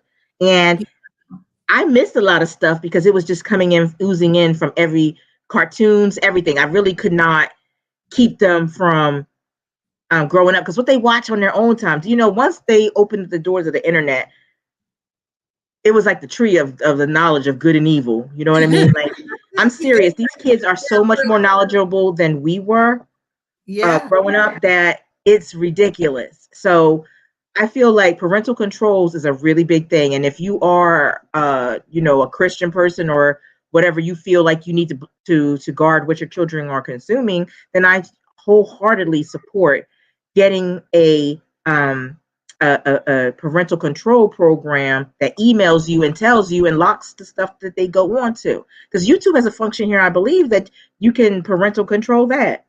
I don't understand. If you just leave your children to do whatever and you think you know what's going on out there, you don't. They know about pegging. My child told me about pegging. I'm sitting here like, well, what you know about that? Like, I'm sitting here, as she tells me what it is, I'm wondering, like, what do you know about that? Because, like, it blew my mind. Like, how did you come across this? Like, my mind goes to like 1,000 places. The internet, they talk about, that these teens talk about everything. So him being 21, he got all this money. Child, he feeling himself right now. He feeling himself. Well, one of the things that I was going to speak about, what to say, Tariq Muhammad said, Jace, you were just a young freak. Yes, I was. And I don't apologize for it, because I'm experienced now, baby, Tariq. I am a mature freak at this point. You have to sometimes kiss some frogs and shit to decide what you will and will not do. Yeah, I think what I feel is that the children are locked into the electronic devices. You don't see so many of them out playing anymore. Like I hated to go inside, and children have so many things to distract them now with their games and their tablets or whatever it is that they're watching. And it's kind of sad to me, but I guess, do you think that's the way we're going? Yeah. that's the way we're going. It's like you don't ever have to see a person, you don't have to know a person, but you can communicate with them on the internet. And it feels normal. And it feels normal. And Like then they feel like they're living it. Like this right here, what we're doing right here. Okay, my energy slapped different when you in my presence. yeah, Like you know what I'm saying? All of this, you will be exposed to all of this, and all of this is not this. that fabulousness. It's Yes, just a yeah. little compartment of me. So you might be able to pick up my energy from that. And they don't understand it. And that's why they feel all the social anxiety is coming out. It's just because they have no socialization skills That's with right. that respect. And I'm sorry, but my mom and my grandmom and mom, they didn't give a crap about that. Go outside and stop running in and out.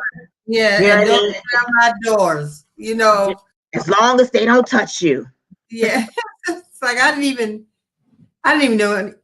Well, you know, it's text talking, for instance. People don't even know how to spell properly because in order to get a text message out fast, you don't have to write Y O U. You can write U or use what you doing, WYD or IDK or GOT. But that was Twitter, wasn't it? Wasn't that Twitter? You only had 150 characters, so everybody had to chop it down, and then that sprung forth out of Twitter. You You think? think that had something to do? I just know that people that are really hip to text talk don't want to talk to me because I've had to ask too many times, what does that mean? You know, Child, now they're using pictures like cantaloupes and peaches and all of yes, what hot dog buns. I don't know. ah, yes. So I wanted to talk with my friend who seems to have. First, we had technical difficulties, and then she was on the road, and she was going to be home in 25 minutes. But it's a It Saturday, wasn't her day. and she may have, gotten caught up in LA traffic or something. But I promise you, I'll get her on here. I'm not going to tell you who she is until she's actually here. Also, just a little bit of bait. You'll want to come back and find out who she is. You just might know her.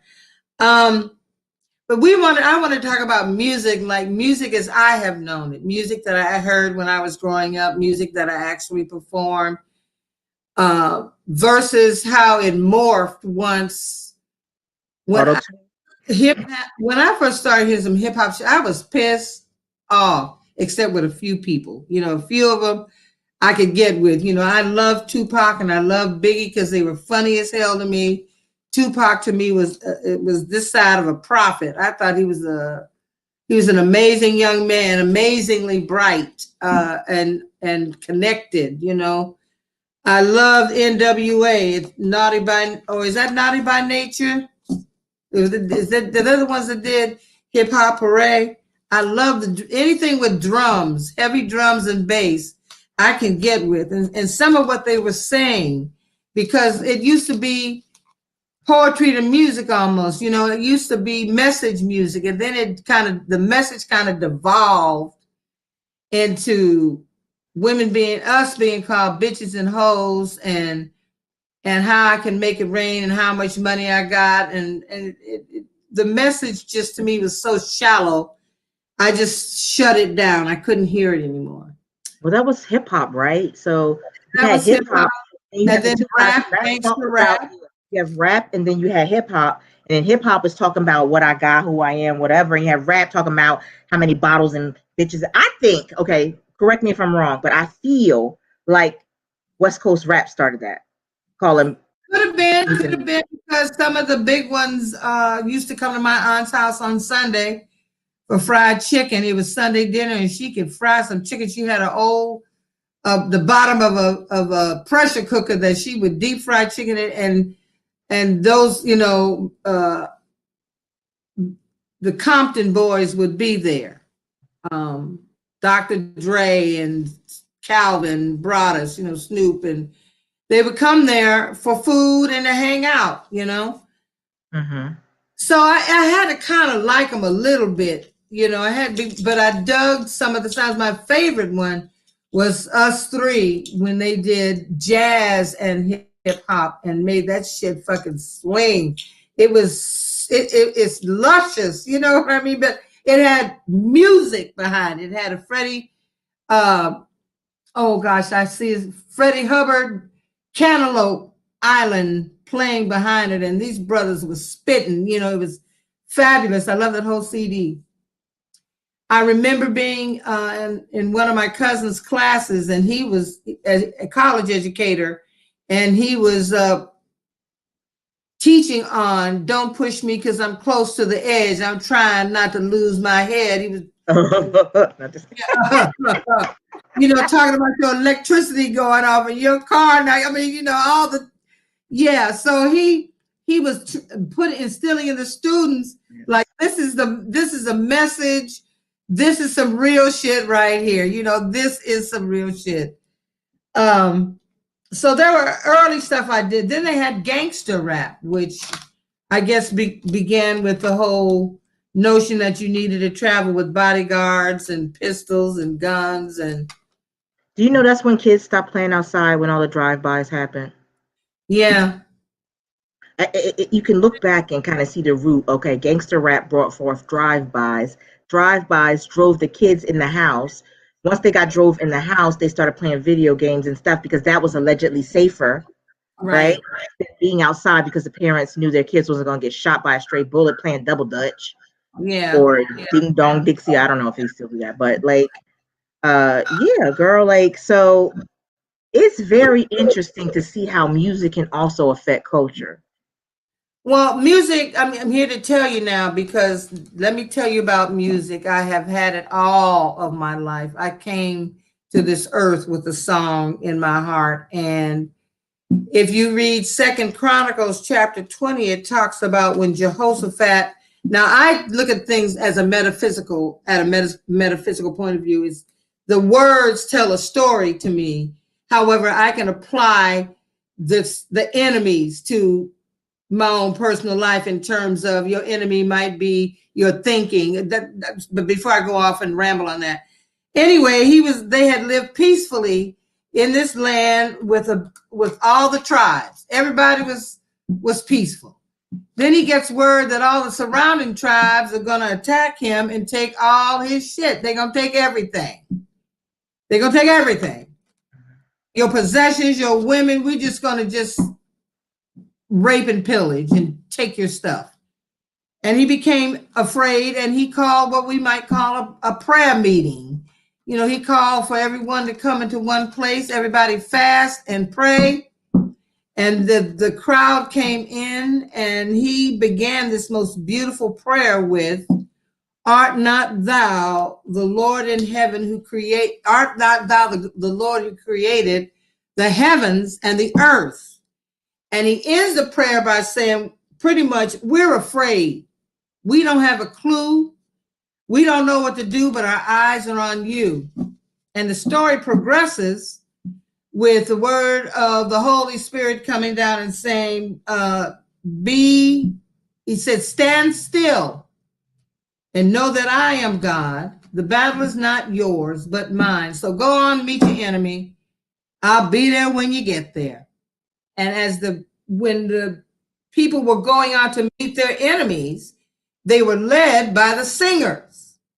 The singers came out at battle time singing praises to the spirit, making the air positive. Yeah, it's the energy. Change the positive energy. Mm-hmm. And then came the musicians.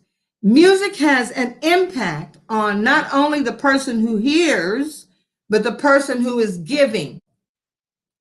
It affects your subconscious. Music really gets deep inside you. It doesn't just, you hear it and you forget it. Music gets almost into your gene, your whole everything, your whole body is affected by it. Music can heal. Music is vibration. Yeah, and there was this doctor who used to deliver babies named Dr. Le Boyer. I watched a documentary one time where he was delivering babies, and people were saying, "Oh, this is a new way to deliver babies," but he had the lights low. He had music. He had the parents there. He was a sweet talking Frenchman. You know, he soothed everybody. He didn't believe, he felt that it was traumatic to have a child come out from some warm, wonderful environment only to be snatched up in a cold room with white lights and whacked on the ass. That was the first trauma we all experienced. So he would do it differently. And when the woman would have the baby, he would take the baby and lay it on her while this pretty music is playing. It's a calm atmosphere, and they would massage the baby and get all the goo, all the stuff out, their eyes and their mouth and stuff. And the babies responded beautifully because they're on the mother's belly and they're being touched and loved, and the daddy is massaging and they're loving them. So that was supposed to be like this revolutionary way to have babies, and I think it's a lovely way because, So anyway. It's beautiful. I think that, what would be beautiful if we had conscious parents that understand what birth is. Yeah. Usher your arrival appropriately. Like that would be amazing. Like imagine how that's going to affect like your first vibrations coming out. But one of your viewers was saying that they feel like culture affects music, not the other way around. I disagree because the whole world is vibration. We are affected by vibration. It's been proven that water is affected, like everything is affected by vibration. Even if you look at work and they talk about, those vibration injuries that you can get, vibration is a powerful thing. And I feel like we are affected by music. You can move people. How can you be at a funeral, not gonna cry to that woman get up and sing? You'd be like, oh, like I truly. If you wanna know, where I'm going. All right, now I can't get with that. Now you're going. Okay, well, I wanna go there, but it probably won't come out the way I think in my mind. I think I'm like Diana. But I'm just saying, music has really changed. And I thought to myself one day, I was really mad with the rappers too, because after that, they called what they were doing singing or spitting. But what we were doing just seemed to be kicked to the curb. It became a certain kind of audience, a certain kind of demographic you had to connect with in order to hear somebody that really wanted to come out and see a chick or some chicks stand up and sing, So I love it. There were times when I got angry with it. I said, I'll never sing another song. I'm not going to pursue this shit anymore. If I haven't gotten it by this time, and I realized my blessing has been, I've worked with some fabulous people. I've played Carnegie Hall, which is why I want my pal to come on, because she is the reason that I was there, So I can only be angry so long. And every time I hear a good tune, I just want to get on stage and do it. You don't know how many private concerts I've given myself, because, and been thinking about how we can do it virtually. And then a few people I know have done it virtually, and you have to almost pretend you're shooting for a television show or something. Because the people weren't able to come out. They're not there. You're singing to an empty room, and you're hoping that by streaming that folks are going to come on. It has a different feel. There's nothing like singing a song or giving a performance and knowing you did the damn thing, and your audience knowing it too. Boy, that's like good sex, baby. That's like, ooh. Well, it's an energy, right? It's like everything. Yes. So just like, I am not, if you know me, I am not starstruck.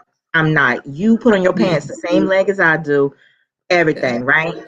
Right. But when you get around a people, right? Okay, I'm gonna tell you a story, right? Okay, I got a story too. I'm a clairaudient medium. Okay, so I am very audible. I'm very audible, and sorry, my daughter was calling. I'm very audible, right? So I'm affected by music. So before I do readings, when I feel depressed, I gotta raise energy, and I do energy dancing, right? That's what I do. I listen to music and I energy move. I do movement and to raise the energy because I got to fight through it. And sometimes you can feel it. It just depends on if that's your thing that you do, right? So for me, like sometimes I'll be like, should I be on my channel? I could just show them how to raise energy. I'm like, that's not what this channel's about. I ain't gonna show that. You know, because I probably don't look as cool as I think. In my mind, I'm like a Hawaiian hula or some kind of African. Well, you could be one, Tita, because the beautiful Hawaiian dancers, not the Polynesian ones who are beautiful, but the sisters, the big juicy girls, are the ones that do the most beautiful hula. I think all of them. I think all of it is. And my thing is, if in my mind, I think I'm moving like that, you know, but it might be looking like, you could be right, exactly. You think you're flowing and you're speaking with your hands, and you all going on. You're right. It might look like Ballet of the Bison, like Patti LaBelle. What the heck was that? Right. Every time she did that, I always thought of what was that guy's name? What was his name? Hallelujah. Oh, Jesse. Now Jerome. No, that's no, it wasn't Al Jerome. It's the guy that used to be with Prince. Groove. I loved him. Prince's rival back in the day. Morris Day. Yeah. Morris is still trying to shake a leg, girl. Well, when Patty would do that, I would think about right, exactly. Oh my gosh.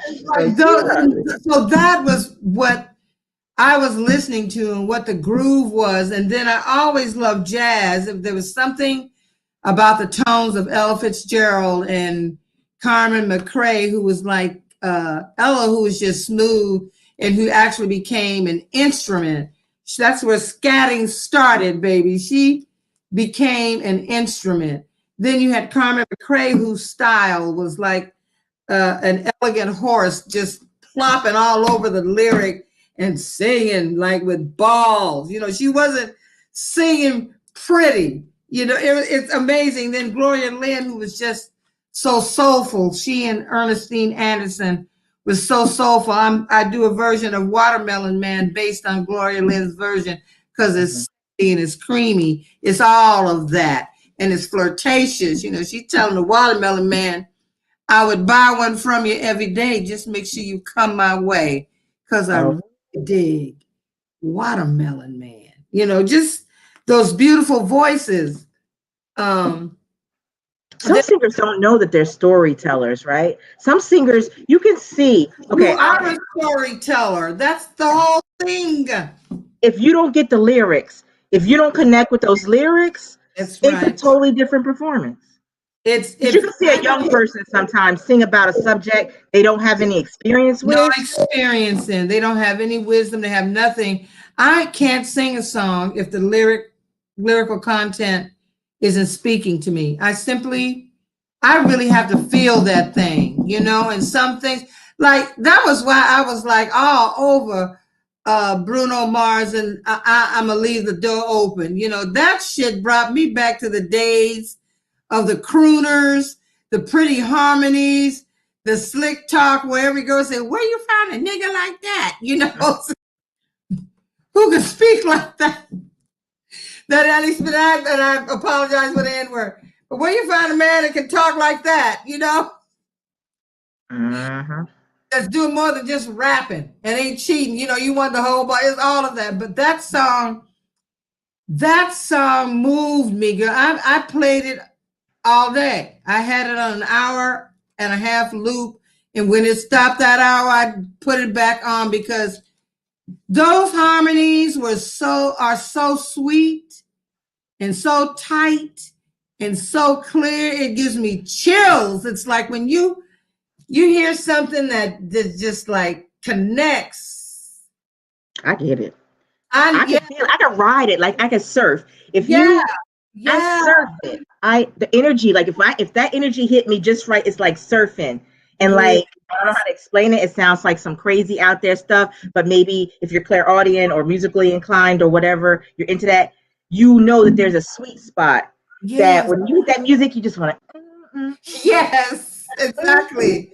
And you just like you said, just ride it, you know? You just stay mad at music. for very long. Every time I hear a good song, I want to do it again. You know, I want to be on. That's true, girl. Yeah. You ever have a CD or playlist? Like if you're very clairaudient, you might I do everything in music. So like I'll have a song and a song will take you back to a moment, to a whatever, right? Yes. So but like for everything, like what was it? Who was it? How does it feel? D'Angelo. Oh, girl, let me tell you something. He came to town. And yeah, you gonna make me get the Holy Ghost, because I'm telling you.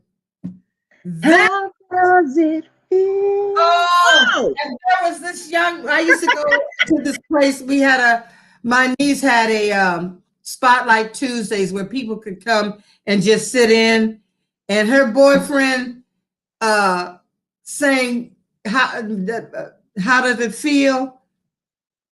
And I'm getting chills again. Oh God, girl! I wanted, you want to take off your panties and just throw them at him, because when D'Angelo came to town and that song was hitting, they had on the corner of Peachtree and about 12th or 13th Street a life-size cutout of him. That's when he was, all cut up and lean and all of that, looking like when that video where it showed the V. Yeah, all of that. So they had that one on the corner, and I tried to buy it. I tried to buy it for the people. They told me they couldn't sell them, but I was trying to buy it, figure out how to steal it, whatever I had to do. That is a love song. That's what I'm talking about. What are some of the people listening to hip hop and rap? What kind of love songs do y'all have? I mean, do you have any love song? Yeah, they do. Here's one. Here's go. Okay, go. Here's a rap love song for you. She's my trap queen. The trap queen. I can't even say it. I don't even know the words. The trap queen. And I sing another. Now we get to the door. She's my trap queen. Something like that. And I hit the door. Hooking up something. That was a ghetto love song. People saw that as a love song. They wanted to be. Really? That song hit because, oh, he's talking so sweet. He not his cash. He is. But I still like that song. I do. I have to give it. I do like that song. Trap Queen is my stuff. The music on it is great. I know what I was gonna say. Okay, about that thing about the being a starstruck. Mm-hmm. Al B. Shore came to Philadelphia one year, and I didn't really know who Al B. Shore was. And they were like, "You want to go to this Al B. Shore?" I'm dating myself, y'all. But I said, "You want to go to this Al B. Shore concert?" I was like, "Who's Al B. Shore?" They was like, "Girl, whatever." I was like, "Free tickets, whatever. It's let's get out."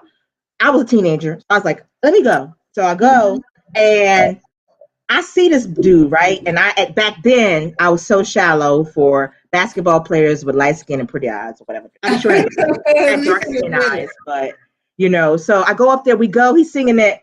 I can tell you how I feel about you. Girl. Why did he take a head of towel, wipe the sweat? Tell you how I feel about you night and day. How I feel about you. Ooh. I had never heard this song, but the girls were going wild. He took a towel, wiped his sweat all down here and to his crotch, girl, held it up and threw it. Why? I felt like a linebacker. I was like, I grabbed it and snatched it from this person. I was like, I ran up on the stage. Oh my God. I was close to touching him before security grabbed me and drugged me off the side because they had got one girl, and I was like, I don't know what I was doing. There was panties up there, girl. I went up there. I don't know what I thought. I lost my dang mind from the energy of all these people. And back then I didn't know that I was a medium or that I had any connection to that. I just know I loved music, and something hit me whenever I go to concerts. I can't even really go to concerts because something's always popping off, but I ran up on that stage. I don't know what happened to this day. I don't even like Al B. Shore like that, but it was, I didn't know who he was before I went to the concert. It's ridiculous. He didn't have, outside of that tune, I don't remember him having too many more, but that was the jam. You know, I loved it. It was pretty. I never looked at him and thought, ooh, pretty boy. I never thought that. I liked his speaking voice. So if he had any kind of like rap, then, you know, I might have taken off some panties for him. But he was, I don't know. I didn't look at him and say, ooh, this is a pretty light-skinned boy. As he got older, he aged well. So he's kind of handsome now. But do you remember Mint Condition? Yes, I remember them, but I'm not. Which song do they sing? I'm so bad with names. Ready or not. Ooh, Okay. Ooh. No, that was after 5. I'll give you. Let's see. Everything. I'll give you everything. I'm all out of tune. And more. That was a pretty ass song. I like sweet songs. And so sometimes I have to come out of my sweet song head and do something that really swings and sizzles. But I like laying back in the cut with love songs. I just have this thing about it. I love pretty songs. So if you have pretty harmony and smooth moves, because you remember there was a time when dudes came out on the floor. They came out and they danced while they were singing. That was the other thing when Bruno in a suit. in a suit. When Anderson .Paak and Bruno came out, and they looked like some almost like 70s pimps or something in the outfits they had, but they came out and sang that song, and the exchange from Anderson .Paak singing to Bruno Mars singing, the way they danced that thing up, it was like, boy, I sure have missed it. I have missed it. Pretty Brown Eyes is Mint Condition. Pretty brown eyes. Yeah. I know. Yes. Yeah. They have some other pretty songs because Stokely, their drummer, could sing his ass off and whack the hell out of some drums. He's an excellent drummer and a really nice cat, you know. Yeah, I like those groups because to me they kind of salvage music because it felt like music was going in a direction where the melody, the harmony, the whole that song that gets me to my sweet spot, you know, it felt like it was being lost by poetry, by words, which is fine. Flowetry, I love them, girl. Flowetry I love them too. I love them too. Those sisters. It's getting late. Why you gotta be here? Yes. Me wanting, needing. Oh Lord Jesus. Well, speaking of the girl group, or the girly girls that came up, SW, they're having a versus talking about SWV, and I forget who their rival is going to be, who their other girl group is going to be. Escape, I hope. Yeah, it was Escape. Yeah, they're going to be having a versus. That ought to be interesting. Oh Jesus! Oh, wait a minute. Wait. Tiny, wait. Tiny up in some mess.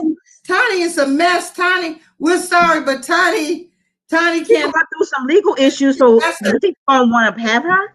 I don't know if she would do that.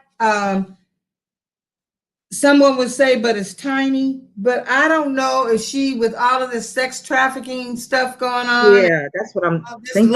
Because this brother is pressing down on their asses. He's not the attorney for some of the victims. He is not playing.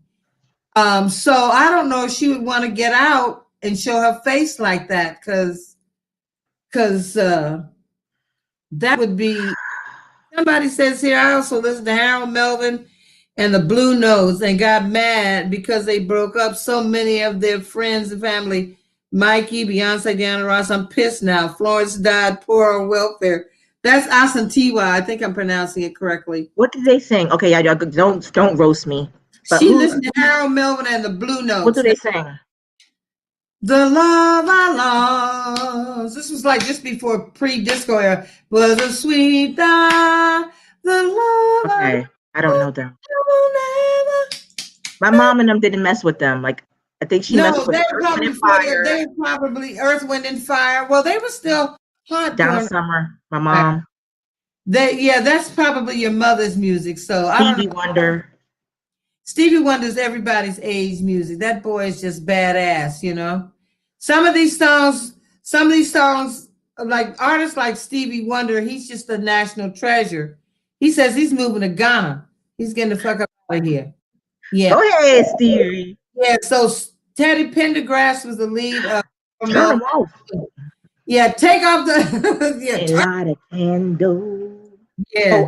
Oh, okay, let me put my glasses on. Hold on, I can't see. Nothing. The Commodores. Oh yeah, I love the Commodores.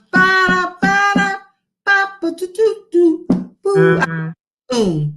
That's that thing. The way that Sorry, thing. yeah, it's not big money. Like right now, I don't feel like anybody is going to endorse that with her in it, because if it comes to pass that some sort of court case finds them, whatever, it's bad business. Yeah, I don't think that if they do have a versus with Escape. Now I have to be honest with you. I wasn't a big Escape fan because I thought some of the voices were kind of tinny and thin. When I hear a voice that doesn't strike me, I don't listen to too much of. What they have one called No More Scrubs or No, that was TLC. Oh, is that TLC? Yeah, Oh. Escape says, I don't know. What is that? Oh, that's SWV. Wait a minute. Escape has I'm having a brain fart. SWV, yes. I cannot believe it. Escape was my band. Like for some reason, Yeah, well, they were. I think they would. Maybe people were just kind of chatting about it. Oh, Into a Colored Lens storyteller. I don't know if he already lives in Ghana or if he said he was moving. I just know he said he was moving to Ghana. I would have to check with my pal if she would come on and I can find out if he has moved to Ghana. You know, I need to go. I need to go visit and see what Ghana's up. I hear everybody talking about they're going to Ghana. there's a lot of folks returning to Ghana because there's a large expat community there. I was talking to the gentleman whose lift I got into, who wasn't my my driver. He said a lot of African Americans are returning to Africa and loving it, so they ain't trying to come back. You know, it's just. Well, I wouldn't know what it feel like to walk around as not a minority. Like I'm lost in the sea of brown. Like I don't know what that's like. Yes. What would that feel like to be the majority? Come to Atlanta. You'll get a good taste. I have only been to Atlanta in the airport twice. It's one of the things that has impressed me really are the number of professionals here: lawyers, engineers, architects, business. I mean, there's a large pool of very intelligent business. I mean, some of these young kids coming out of Morehouse and Clark and Spelman. I mean, they coming out on fire, doing the damn thing. So. They just want you to bring your ideas, your creativity, your things to Africa and help that. I'm an Afrofuturist. I'm not ashamed to say that. I'm an Afrofuturist, and I truly, because I told you I went through this journey, and I'm my family's historian, and I found out that I'm not Native, and I realized that I had to decolonize my mind. That I was taught self-hate, everything about myself that I hated. That's the shadow work I did in 2020. And finally, when I started watching Nigerian soap operas, right? Because I can watch. I love them. Girl, once I started watching Nigerian soap operas, it was like I had never seen Black women portrayed so beautifully. Yes. Like, never mind what the plot story and all that kind of stuff is, but just the designers, the set designers, the costume designers, from the set design to the clothing, to the hair, to the makeup. I watched Ghanaian. I mean, there was a show shot in Ghana with daughters of Ghanaians returning from America in college and going back home. I loved that. I watch a lot of Nollywood stuff because oh yeah, that 50 storylines are really good. One called 50 something. What? 50 something. Something called 50 something. It's about these women all getting ready to turn or have turned or are 50 years old, and all the stuff that they're going through right now. Like that was one that I was watching. Or like 40 and single, where it's so important within African culture for women to be married, and some of these independent, fabulous Black women who ain't thinking about marriage. They are like building careers and living their best lives. I mean, I watched one called The Gentleman's Club. I think it's on Conga TV. Oh, I loved it. I fell in love with every one of the beautiful, juicy Black African men in the thing. They all had their own distinct look, their love stories. There was a prince, somebody who was very wealthy because he came from a family of wealth. So he was from a king, you know, his father was a king and a very powerful man. So he's running like a big oil company and stuff. And then you have his pals. So the Gentleman's Club is about 3 or 4 Black, beautiful men. I loved it. Ooh, okay. Remember the hate the African guys were getting when I was coming up? African guys were getting hate. Okay, like I went to university and African guys was trying to talk to me all the time. But however, you know how you hear in the community of what guys not to date because blah, blah, blah. So I remember I was dating this one guy. Okay, now this sounds so bad. I was not in my right mind. But okay, so this guy, when I first started going to university, this engineering guy, he was African. Him and his friend, they were hanging out and he would try to date me. And he would come with flowers. I mean, he would treat me. He treated me better than anybody had ever treated me, but I had no time for him. I had nothing, because he was short. I think it was too much because he was short. You know what I mean? So, like, him being short made me not, because at that time, you had to be 6 feet or taller. I just had a thing, because I'm 5'2", right?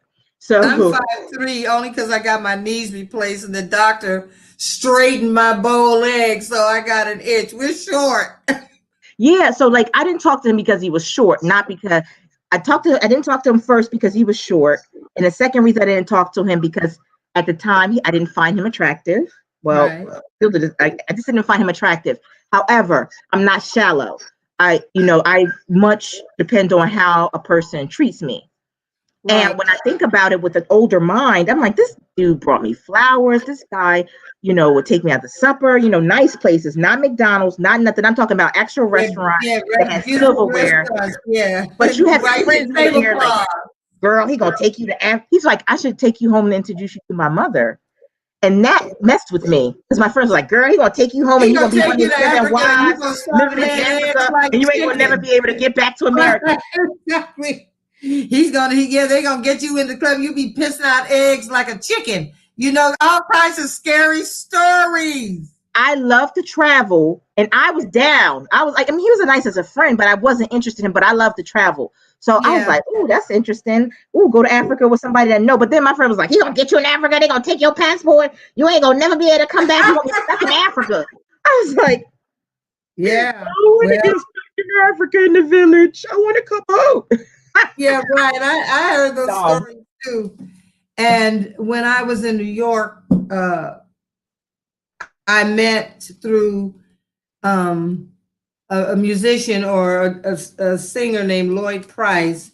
He had music like my grandparents might have like Stagger Lee was his hit or something, but he had moved on to become an activist. And I was invited to a party with a Nigerian minister of finance and the king and all that. He was having a party for them.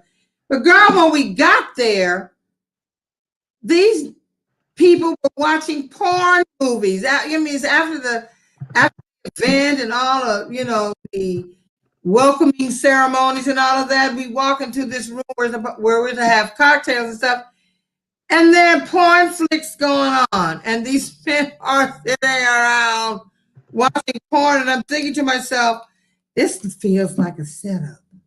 Mm-hmm. This feels like a setup. It's a good thing that I could speak to the Minister of Finance about money and other things because he was touched by my intelligence, and I think he figured out that I wasn't there for that purpose. Now, if I had been attracted to him, maybe, but I wasn't there for that purpose. So, Nigerian men is looking. I can't. Well, I don't know about y'all.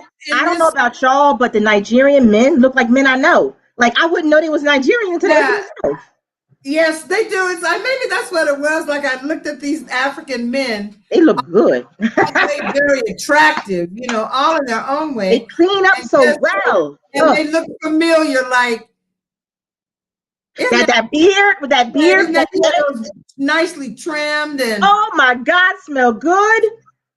I was yes, like, why didn't the Nigerian guy bring me like, I'm not saying, I'm just saying like, it wasn't until I started watching those movies where I got to see, I'm like, wait a minute, we are so colonized.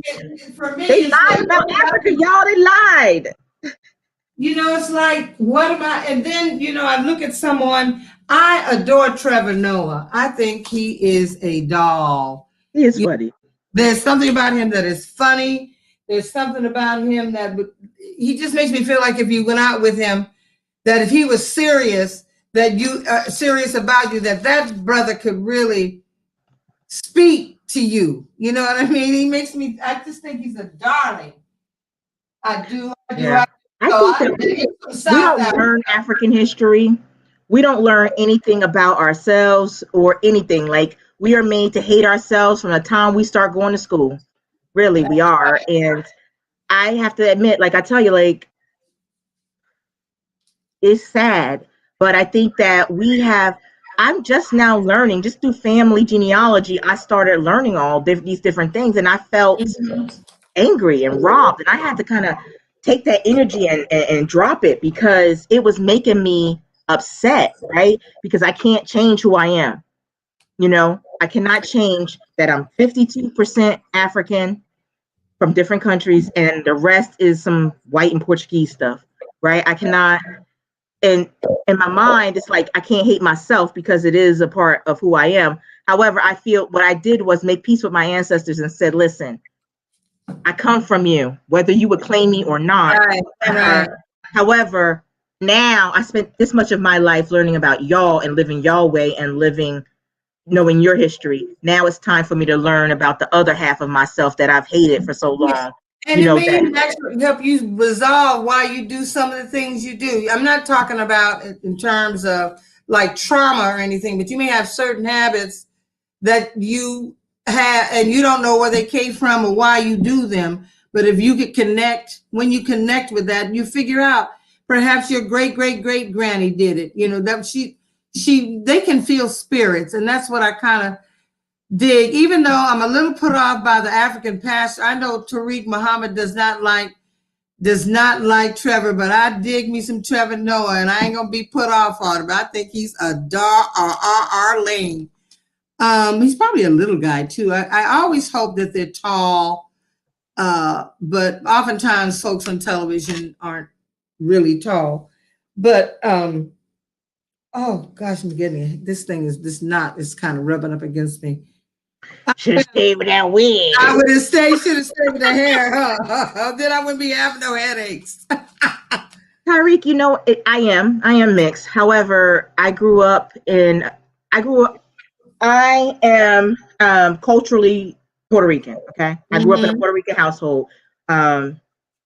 So it was different. So for me, my life was different. My life was such that my grandmother, she will come from Puerto Rico and be like, stay out of the sun. And then, that kind of thing. And me, like not being, here's the funny thing. I speak Spanish, like none of my siblings don't speak Spanish, right?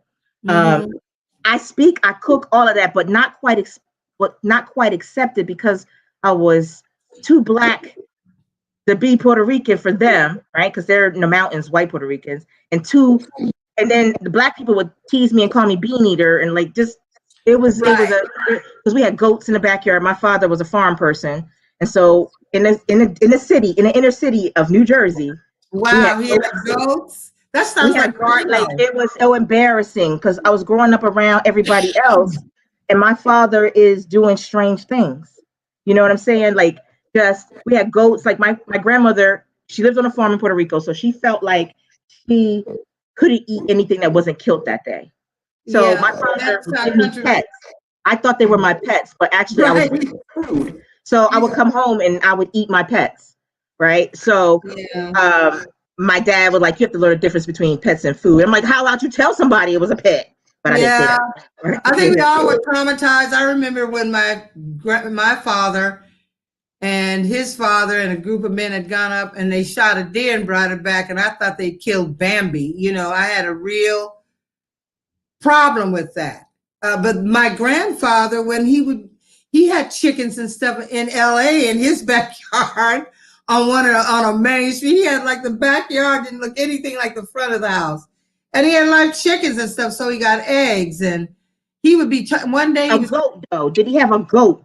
Yeah. And one day he picked up a chicken and was just talking to me about life and wrung the chicken's neck. And I'm sitting there looking like, oh my God. And it was nothing to him, because if they wanted fresh chicken, that's how they got fresh chicken. I just didn't want to stand out. Like, okay, that might be part of the reason why I'm an introvert now, is that, and why I'm not an upfront person, because my whole life I've been upfront, right?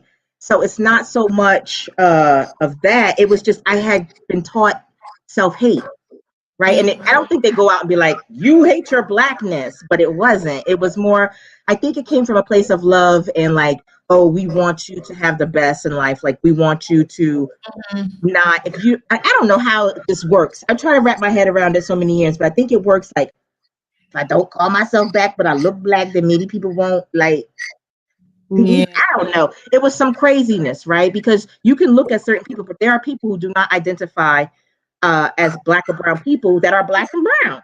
So by me saying that I had self-hate, it was because whenever someone tried to ask you what you are, I'm a whole bunch of other things. Yeah, you know what I'm saying? Right, I'm soup. Instead of just saying I'm blackity black. Now I'm comfortable at this day and age to say I'm blackity black. Yeah. I'm not. Yeah. Yo, Jace, my granny did the same thing. I didn't eat chicken for 3 years. You didn't eat chicken? She didn't eat chicken for 3 years because her granny must have wrung a chicken's neck in front of her. She said she didn't eat it for 3 years. Now, unlike you as an introvert, I went to school with people who were Mormon, white. There were Paiute Indians. There were the Hispanics, and there were the blacks, and of course, white kids. The white kids were the ones who were most popular or something like that, until I came on the scene and kind of rocked some boats. Mm-hmm. I was a little girl, and we had Halloween, and we used to dress in our costumes. I wanted to be a blonde because I was confused. I didn't understand why my hair wasn't golden and it didn't blow in the wind. And I insisted that for me to be a princess, I had to be blonde. And you had a towel, girl. And no, my mother went around, those cheesy little costumes in a bag, and it had a blonde wig and a crown. And I know she prayed, and I had a fabulous day. And I didn't care what anyone thought of me, because it didn't occur to me that I was anything but myself. You know? Mm-hmm. When I was called a chocolate bar, that's when I realized that I was on the swings. I was never like a social kid. I like to be in the sun singing my songs, or in the library looking for a book, or I just wasn't that kind of social kid. I didn't want to get dirty. So Boys Chase the Girls was totally out of it, and they just smelled. They never smelled good to me. So I would get in a swing. I'd go somewhere and swing and sing. And this guy, who eventually ended up being in a band of mine, called me a chocolate bar. And he didn't say chocolate bar like he dug chocolate.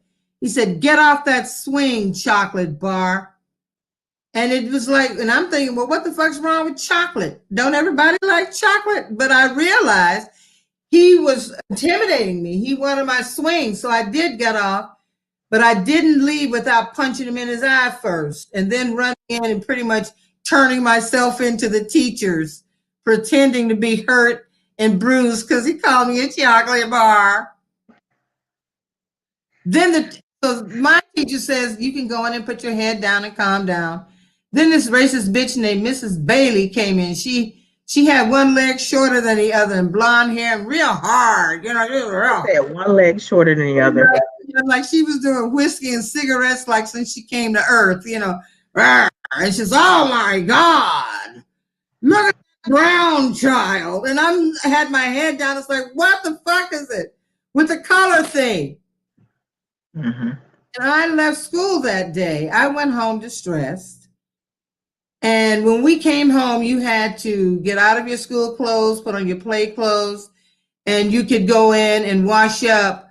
But if you ran the water too long, you were playing in the water. So my mother heard this water.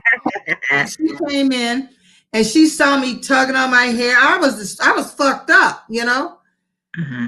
crying, and I was trying to scrub my skin color off. And I think when she saw my distress, instead of fussing at me, she came in and sat down and asked me what was going on. And I broke down. My head up, blood, and somebody got me a chocolate bar. Somebody got me a brown child. I was a mess, sobbing. So she helped me clean up. She put some salve on my hand because I'd gotten it kind of raw. And she gave me my favorite popsicle. And my mother and father always had beautiful gardens, vegetable gardens as well as flower gardens. They got awards for their lawn. And she walked me along her flower garden. And she talked to me about each group of flowers and how within each tribe of those flowers, no one flower looks the same. They all have individuality, individual colors, faces, the whole thing. And by the time, and I had calmed down because she was speaking to me about the beauty of color. Mm-hmm. And by the time we finished, she said, "You are a beautiful brown child. You are a beautiful brown child. And wouldn't it be boring if everybody looked the same?" Mm-hmm. And so I was happy with that explanation. And then she began to give us Black history lessons at home. She never taught us hate, but she did teach us pride. And I guess all of my life, I've just been a showgirl. I just have felt like I should be out there. There was a time I did go dark, you know, after my heart was broken and I went into a very dark place. But for somehow it's like I just feel as if, as private as I am, I really am pretty social when I'm feeling like being social. Does that make sense? Like I can do that, but after a while I have to kind of go back into my quiet space, my space, my head, you know. Yeah, I'm like, I gotta recover. I'll probably have to recover until my live next weekend at noon, you know. These do take energy, but I think that like I'm getting better at protecting it. And I'm only an introvert until I get to know people. Then I'm a talkaholic, and I like to chit chat all day, y'all. But I love it. yeah, I talk all the time. I'm a chit chat. I'm a texter. I'll be texting you, call you, whatever. But I think that it wasn't for me. The confusing bit was my father always was like, "You're not like them." You know what I mean? I lived in the middle of the hood, and my father is telling me, "You're not like them." I think that where I am today was because my father had always said, "You're not like them. You're not going to never be. You're not going to be here. You're not going to be stuck here. You're going somewhere." And I did everything in my power. It manifested, right? It manifested. I'm so far away from that. I haven't been in so long, and I've traveled the world and lived in different countries, you know, my life. So it was so much, but all of that, I am just like them. I try so hard to be what my father said, that you're not like them. But them are me. Them are us. Yeah, exactly. They are me. I can't. I had white people, and a lot of people come up to me and say, "You're not." In the 10th grade, I had a guy that I had a crush on, this white guy, and I won't want to call his name, but his name was an interesting name. Oh, we can talk about high school crushes. This white boy in North Carolina, and I was so like, I don't know, he just, something about him, I loved him, right? And I remember we were sitting in class one day, and he was like, "You know, he said, you're not like them." And I was like what? What does Like that what? mean? He was like, you got your ends and you got your black people. You can have your parents can be black people, but their kids be ends, and you can have ends who are the kids who are ends, but their parents are black people. And I was like, well, which one am I? He was like, oh, you black people. That day, all that was crushed. Yeah, bam. Ah. Because I am like them, you know, just because I don't code switch with you, you know what I mean?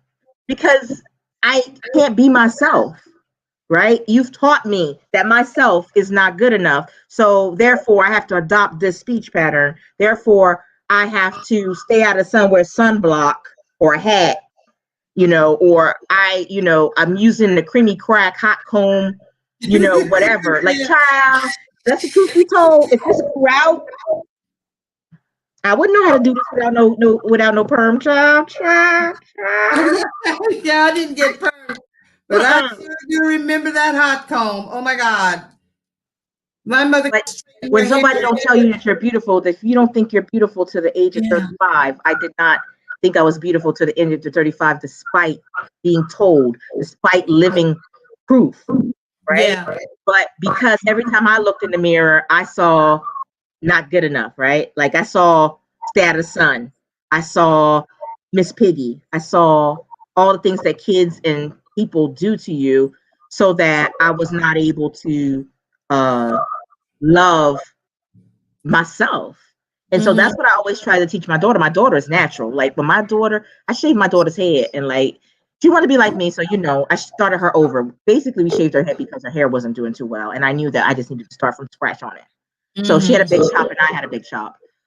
So then now her hair is long and natural and beautiful. And it's only been 8 years since I did it. And her hair is just, she's like all about this hair. And I've told her hair is like an accessory. Hair is like, we do our hair. Many people don't understand weave culture or cinch. Our hair is an accessory. It is like my grandfather called it the crowning glory. When I cut my hair down like that and was wearing big bobble earrings and stuff, it distressed him. He was like, why did you do that? A woman's hair is her crowning glory.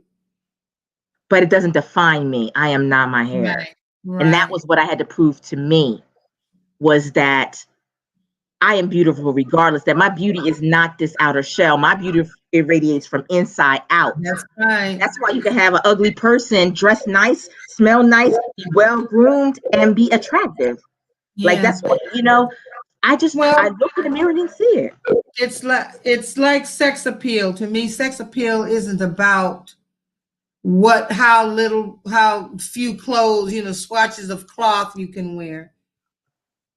Sex appeal is something that you can feel. It's confidence. It's feeling yourself for real, knowing who you are. I have had some confidence issues because I have this luscious gluteus humps. I have the ass. I'm a queen here in the South. I get a whole lot of attention. I was getting a lot of attention before, but not like in the South, boy. And I was embarrassed by my body image, that I had a nice rack, small waist, wide hips, and an ass. I'm telling you, it's like back ass. There's no sway. It's just, and I was embarrassed about it. And I had to get to a point where I wasn't shy. I would see, like, if I was walking somewhere and there was a group of people standing on my side of the street, especially if they were men, I would cross over and walk down the opposite side of the street because I just did not want to hear it. I didn't want to hear it. And now people are going to surgeons to get what I naturally have. And it really, that is how I came to the Venus Revolution and began to call myself the American Hottentot, because I had it's called steatopagia. And for Black women, it's an African thing. It's excess adipose tissue on the ass, the hips and the thighs, and sometimes on the belly, which gives us those round, beautiful curves.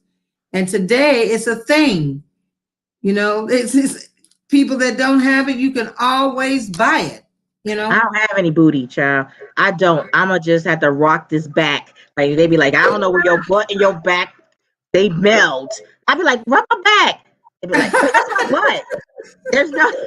There's no delineation between back and butt. It's just like, bam, we're in butt country. Like, I'll let you borrow some of mine. I have it. I got some panties called Booty Pop, child. I tell you, RuPaul's Drag Race has got me to love. Yes, I love Drag Race. Because if men, they basically told me I need to step my pee up. I need to step my pee up. That's it. That's it. I'm here to tell you. So I know what you mean. There was a time when I did not look at myself and see what other people saw. I had friends who loved me and counseled me and helped me get through it. And somewhere in this country, a friend of mine who was a athletic coach at UC Berkeley, he was a coach for the gentlemen who raised their arms with the Black Power sign, Dr. Malachi Andrews. And he was an artist. He was just fabulous energy. He was just floating with life. He started something called Sidewalk University. He was just a brilliant man, and he had a retreat in Paris, California. And I loved going down there because it was sunny. I didn't have to wear any clothes. I didn't have to worry about anybody trying to get all up in my Mugu Guy pants. It was just really relaxing to be around him. Your Mugu Guy pants. Right. Yeah. Keys to the kingdom. I was like comfortable. And all my life, my mother said she would dress me up really cute and stuff. And I'd just disappear. And I'd be standing in front of a mirror with a Christmas ornament on a pencil, entertaining myself with no clothes on. So I was probably somewhere. It's in my tribe. We don't wear a lot of clothing. But anyway, he pulled a stump out of his backyard and he took photographs of from just below my breast to just to my thighs. And he created a beautiful sculpture of my ass. Oh, that's nice. That was gorgeous. And someone paid a handsome price when we were in Memphis, Tennessee, where his daughter lived. She opened up a shop and had us as artists and residents, and that piece sold for a significant amount of money. He worked on that thing. I mean, he got everything just perfect. He enjoyed working on it too. He probably had his hands all over. That's what he did. He had his hands all over, all up in between my legs and stuff. You're like, I know your booty, right? He loved it. He loved that script. And it was a white cat paid a significant amount of money to have it. It was a beautiful piece. I wish I knew where it was right now. I'd go and ask if they're willing to sell it. I'd buy it back. So there are lots of paintings of me floating around the country or the world. Lots of them. I was just doing it because it was fun. That's why it's so important to see representation of yourself as beauty. Like when you see representation of yourself on television and print and media, and it's considered beautiful, I think that's important. And by us growing up not seeing us, that's why I'm walking around with a dang on yellow towel on my hair, just like they said, for your long, luxurious, beautiful blonde hair. Girl, I remember I was a towel girl. I mean, I do. Because we didn't know no better, right? There was like, when I look back at old TV, like you don't see no black people in them. Even these remakes, they put black people in there that black people weren't even in the television. One in, like I remember I was binging out on Andy Griffin's shows one day. And when his shows started to go in color, they had one black guy who was a coach or something in the school. But I mean, you didn't, In those series, there weren't any black people. And then when we did move into television, it was all comedies. It was the Jeffersons. It was, the Cosbys were kind of comedy, not comedy, but we became, the thought was that the only way a black person could, Sanford and Son, all those shows, the thinking in Hollywood was that the only way that these shows would be accepted by everyone is if they were comedies. Any dramas that they thought about writing or putting on television didn't last. I ran across something that Lou Gossett Jr. did called Lazarus, where he played this surgeon in a top hospital. And I said, why didn't I, on YouTube? And I love the series. It was kind of different because of the filming and stuff. But it was not one of the shows that made it. It was canceled, But they had Archie Bunker. That was that was a racist show. Archie really Bunker was. and the Jeffersons used to come over, and he was nasty to George Jefferson in a way. Like, he really was. He was a real racist. And that's when we started seeing some black people, and then they were trying to pitch it, right? And what did they say? They didn't think that people would watch. They want to see that, right? Nobody want to see that. Yeah. I mean, but then we got that. But before we got that, what was it before the Jeffersons? Was the Jeffersons the first? I don't know. All the same time, there was a spate of them. There was Good Times, which the theme song of which I hated. How is being poor good times? The whole song talks about the hustle, and I guess the message is temporary layoff. Good times. Yeah. Easy credit ripoff. Easy credit ripoff. It's like looking and surviving. What about that? Yes. Hanging in the gutter. Yeah. I mean, ain't we lucky we got them? Good times. I'm thinking that don't sound like no good damn time to me. So I never liked. You were saying it sarcastically. Maybe so. I didn't give it a thought. I just learned the dang on words when I was grown, because when I was a kid, I'd be like, la, la, la, yeah, right. You don't even know the words. Yeah, I only remembered a few of the words, but I didn't like the song. So that's probably why I never bothered to learn the lyrics. I caught the hook, and that was enough for me. I was surprised by the artwork, but it wasn't my type of artwork. So I didn't get the artwork. And I had one of his pieces before it got taken away from me in storage. I had a couple of those pieces. I thought they were beautiful. They were fluid in movement. It was like black people at the club and black people dancing and doing the way they did. I love those. You didn't like them? Bookman. I know I like me. You didn't like the paintings? I did the paintings. I told you I was in a self-hate area. Like, okay, so it wasn't, like I said, my mom was an artist, but it wasn't so much my style. I just didn't like it. I just thought it looked weird. Like, I don't know, as a kid, like, you had them like all bent up and I don't know, poking out their booties and sticking out their lips. I don't know, girl. It didn't sit with me. I just was not into it. It reminded me of those dogs playing poker. I know that sounds bad, but those velvet paintings was not my thing when I was a kid.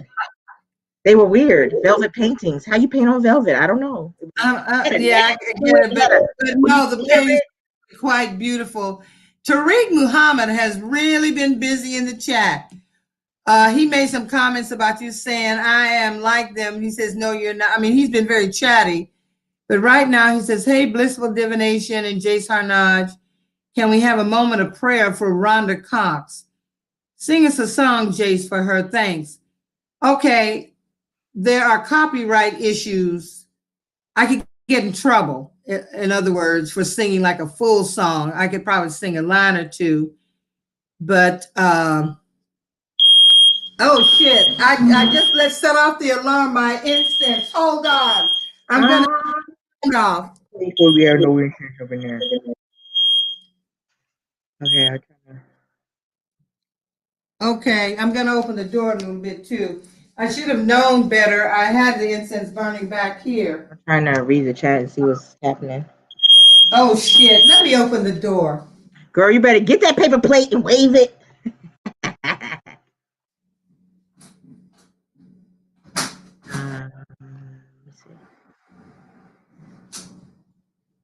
Now, that ought to let a significant amount of the incense smoke out of here.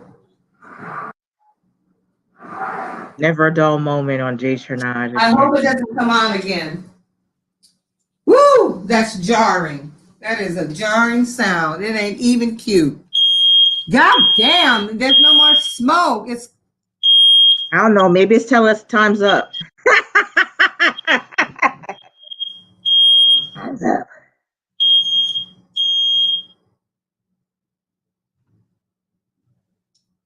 There we go. Girl. But okay. yeah. I'm back. The smoke alarm went off. I had the incense sitting right near it, so I apologize. Messing with you. Get him. Anyway, so I don't know. May I be so bold as to ask what is happening with Rhonda Cox? Is that the singer Rhonda Cox that you're talking about? No, she's a lady in that chat. Oh, she is? Mm-hmm. What's going on with you, Rhonda? I don't know if I can. I'll do my best, but sure would be nice to have a glass of wine or something. I think after I get off the live, I'm going to go get a bottle. Well, girlfriend, it is 10 o'clock. We have gone out for hours. Yeah. We've been hanging out since like 6:40. So yeah, and so I know that I had tried to say that I was going to keep it short, or at least under 2 hours. Part of the reason I kept it on for so long is because I was hoping okay, thank you, Tariq. I was hoping my friend would be able to get on and we could really go deep into music and have some fun about some of these sex scandals and this current state of music and that sort of thing. Rhonda Cox says she can't do her hair and things after she became sick. Did she come down with C19 or something? Or anyway, I have to think of a song to sing. It's Easter time, and you know that if people can get out in their Easter frocks and maskless, or maybe not all the time. we're on lockdown again, Sean. We on lockdown. Yeah, you can't even go out. Started today. We do everything virtually, but there will be people out doing things and singing, the hymns and stuff. Someone was saying, keep your head to the sky. Mess. I don't know if you say you spraying your spray. No, I gotta. You know what happens is I'm empathic, and so I feel sucking into somebody. Okay. We're gonna sucking into somebody's energy. So I'm just trying to block it off so I don't feel like crap later. Yeah, I've been doing pretty good. That's why I was able to last 3 till 10. Well, you were good. And let me tell you something. Thank you so much for coming on because I enjoyed the conversation. It wasn't so much about throwing the cards tonight as much as I would have liked to do that. But I really just enjoyed getting to know you. It was very fluid and I just like hanging out. And I like hanging out. That's it. You got the hold to his hand, God's unchanging hand. Hold to his hand, God's unchanging hand. Hold to his hand, God's unchanging hand. We got to hold on until we die. That is from an old church hymn. I don't know if we were walking around putting our offerings in the plate or what, but that was one of the songs they sang in church. And I will be praying for you, Rhonda. I really will be. I will be praying for you that your life will be your health will be totally restored and renewed just as spring comes, that your body will will experience new healing, new growth, new everything. You feel like a brand new woman, girl. It's lupus. It's lupus, and I have a cousin with it also. I know it's tough. So we're also asking that we're going to send up the energy and the prayer that that blood flows, that everything is corrected, that is corrected by the blood, that your blood will be purified. We ask the angel Raphael, whose name literally means God's medicine, to come and sit with you and touch you and surround you in the beautiful pink light. And that most of all, the Holy Spirit, the creator of heaven and earth, touches you. He's touching us all. So know that you're in my prayers. I write down everybody's name and pray for them after the chats. Because I know that while, this is the first time I've actually read comments and stuff. I'm going to try to do it a little bit more. That all of us are going through something at this time. We're just all going through our own personal stuff. We're going through it. And it's times like this when you could be anywhere else on a Saturday night, but you're hanging out with me and Shay tonight. It is a warm community. It is a loving community. I love the energy that comes here. At one point, I was getting as many as 60 people to come on, but there were times when I was probably a little off the chain because I'm pretty raw when I don't mind saying motherfucker, because I don't think that that's going to condemn me to hell or anything. It's just a colorful word. And sometimes you need, instead of saying 5 or 6 words, you can say one and get the message across. But I just appreciate you all so very, very much.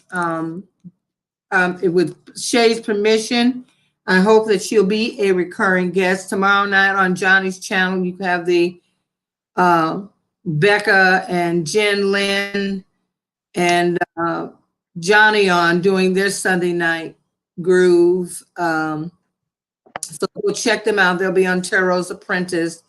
And Adrienne on Sunday is going to be with, I forget who she's reading with, but she'll be on at 2 p.m. Easter Sunday, if you'd like to go on for some oracle or just some words of encouragement, because we all need it. Let me tell you something.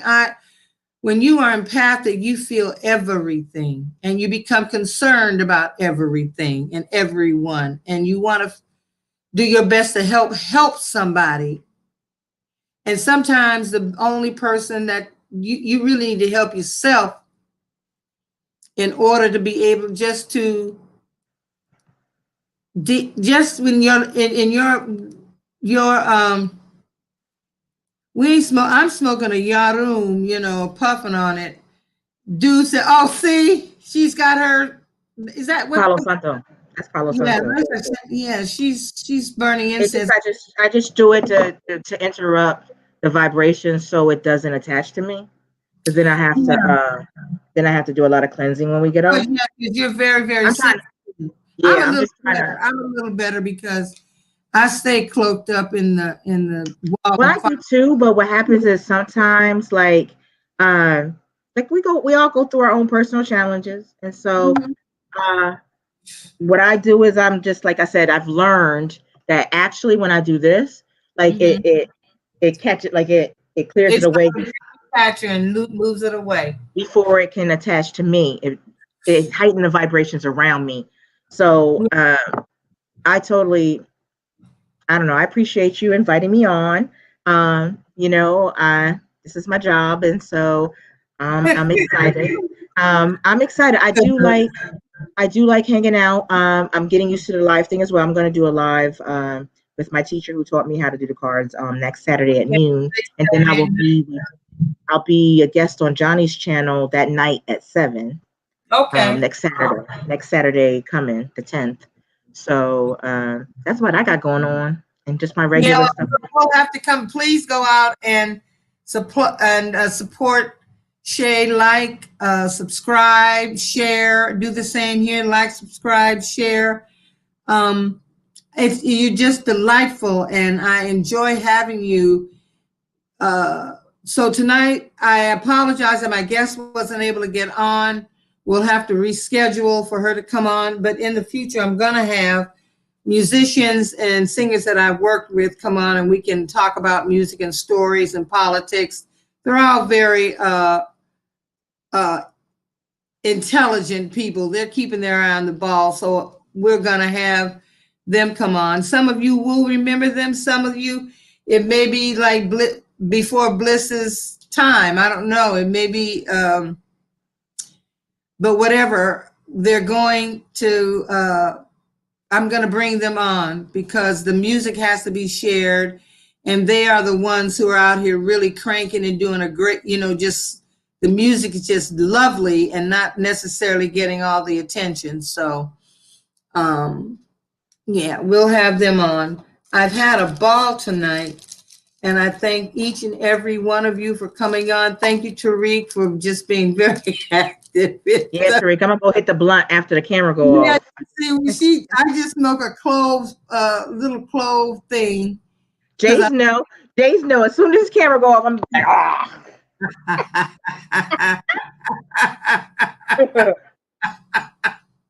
I got some sugar black rose. I got a sugar black rose cone waiting for me right now. Ooh, that sounds yummy. Ooh, sugar black rose, girl. It's a child of a critical mass and black domina, girl. Oh my gosh. So it's called sugar black rose, and I'm living for it. To me, just please. Or some granddaddy purple, girl. I'm not gonna mess with it. Oh yes. But yeah, girl. So I'm a bit of a cannabis connoisseur. No shame in my game. Yeah, and I didn't even know that it was like that because when I lived in Hawaii, I smoked the best. I mean, I smoked some shit that would make you astrally project. It was amazing. I'm getting ready to go to Hawaii soon, girl. Check it out.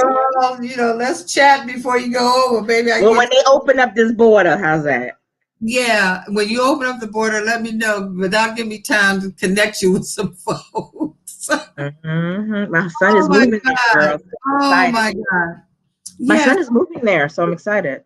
Oh yeah, you're gonna love it. You'll probably do what I did. I went there from Burnaby, Vancouver, Canada, was Vancouver, BC or something, and got on the beach and decided I do not want to go back to no snow and no cold. So how can I figure out staying here? How can I figure out how to stay? And I'm waiting for to get some of that Kahlua pig. I'm trying to get some of that Musa B. I'm trying to get some of that the macaroni salad they do.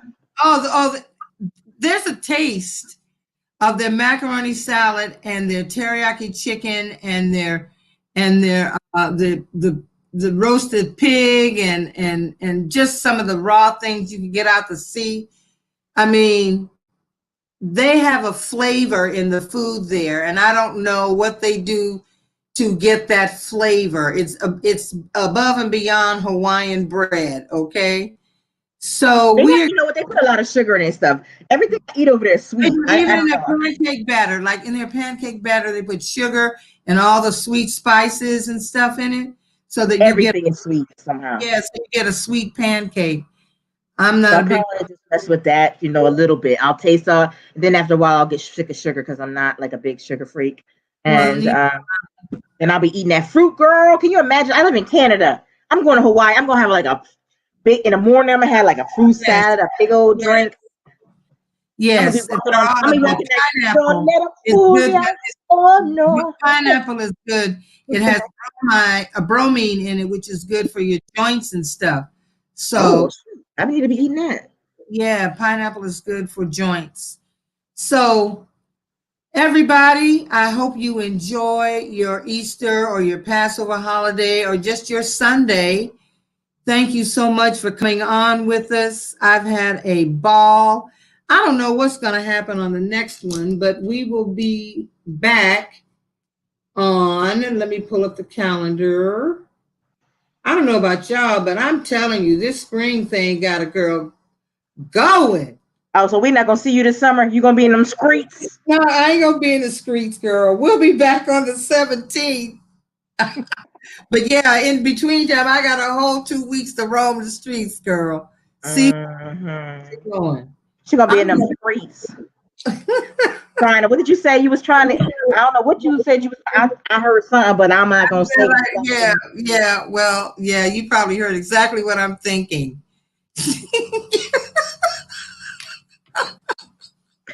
Hey, you gotta do what you gotta do. Hey, good night, everyone. Rhonda, you're in my prayers. Thank you all for coming on. And we Night, will. Tariq. Night, Kesha. Night, Connie. Night. Yeah, let's see, Tariq, Connie, is it Jikana? Jaconda. Kesha, Harris, Connie Brown. Augustine. Sharon. Into colored lens storyteller. Yes, hi there. Arginine Warren, Renee D, Sharon Sipe. Thank you so much. And to all my moderators, thank you so very, very much for coming on.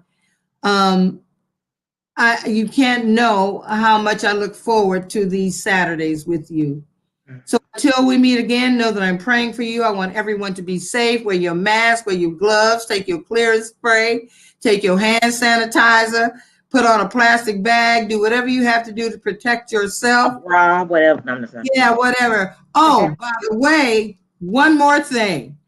I read a story about a woman who was in a store and was told she couldn't come in the store if she didn't have a mask on. So she took off her panties and put them over her face and said, "Now I got a mask on."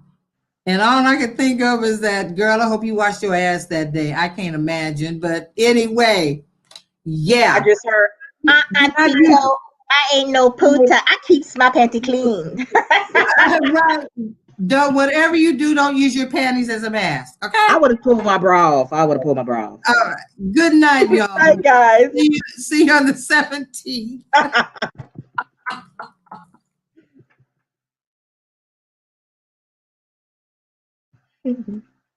Wait a minute. We'll be off, and I don't want to say anything before we end the broadcast.